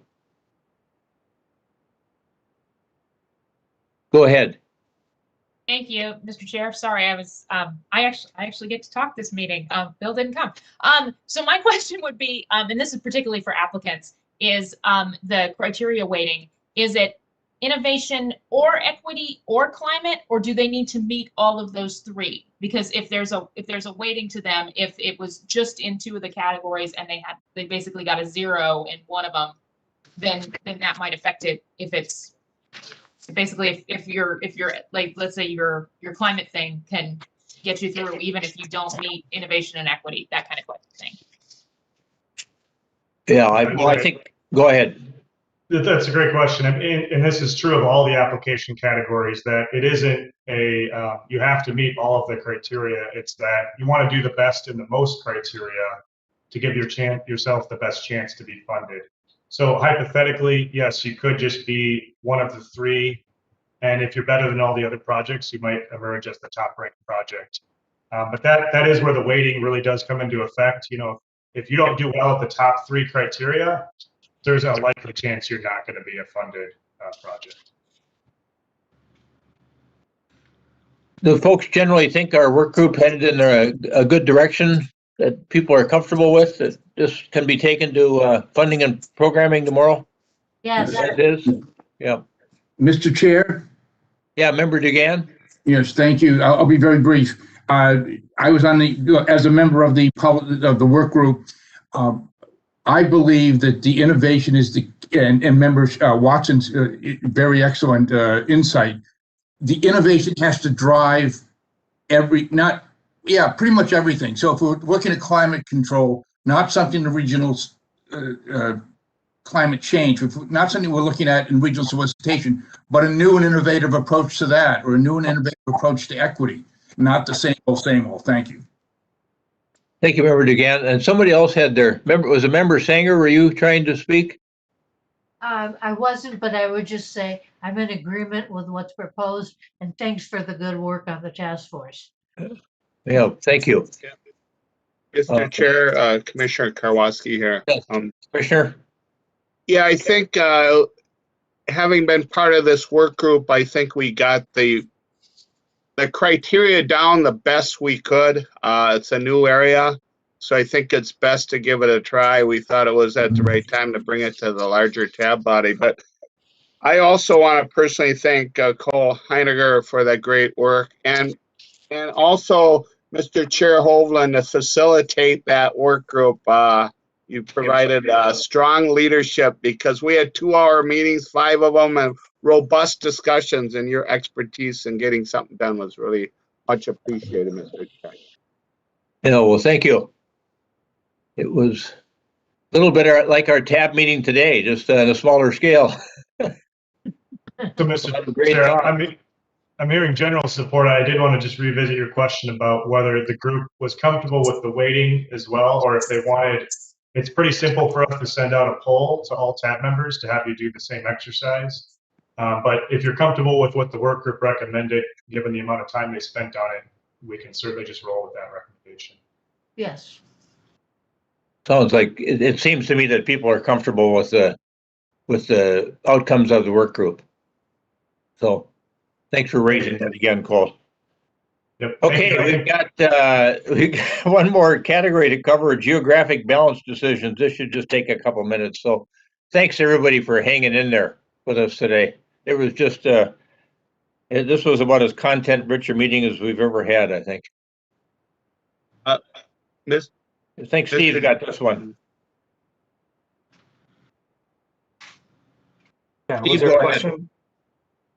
Sure. And Mr. Chair, we can now hold on this one till next month if that's the preference of the group.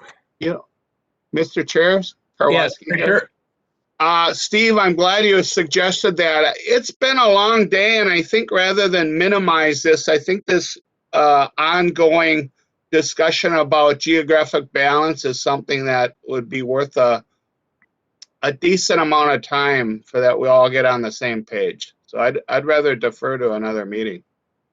Okay. All right, let's do that. Let's hold this matter till August. And I'll move on to the next portion of the agenda. Any other items that tab members want to cover or other business that they might have to bring before the body? All right. Do we have a motion to adjourn? Wind shuttle, so moved. Second, Keeley. All right. We got a motion second to adjourn. Mayor Winchittle, Member Keeley, excuse me. Any further discussion? Roll call, please, Ms. Ernst, with respect to adjournment. Hi, Chair. We actually don't need a motion second or a roll call for adjourning, but thank you. Okay, how about that? There we go. We stand adjourned. Good job. All right, thanks, everybody. That was really good. Have a good week. Good meeting. Great meeting, Mr. Wait, go to City Council tonight. Yeah. Great meeting. Bye-bye. See everyone. Nice work, Mr. Chair. Hello, this is Thanks, Debbie. everybody.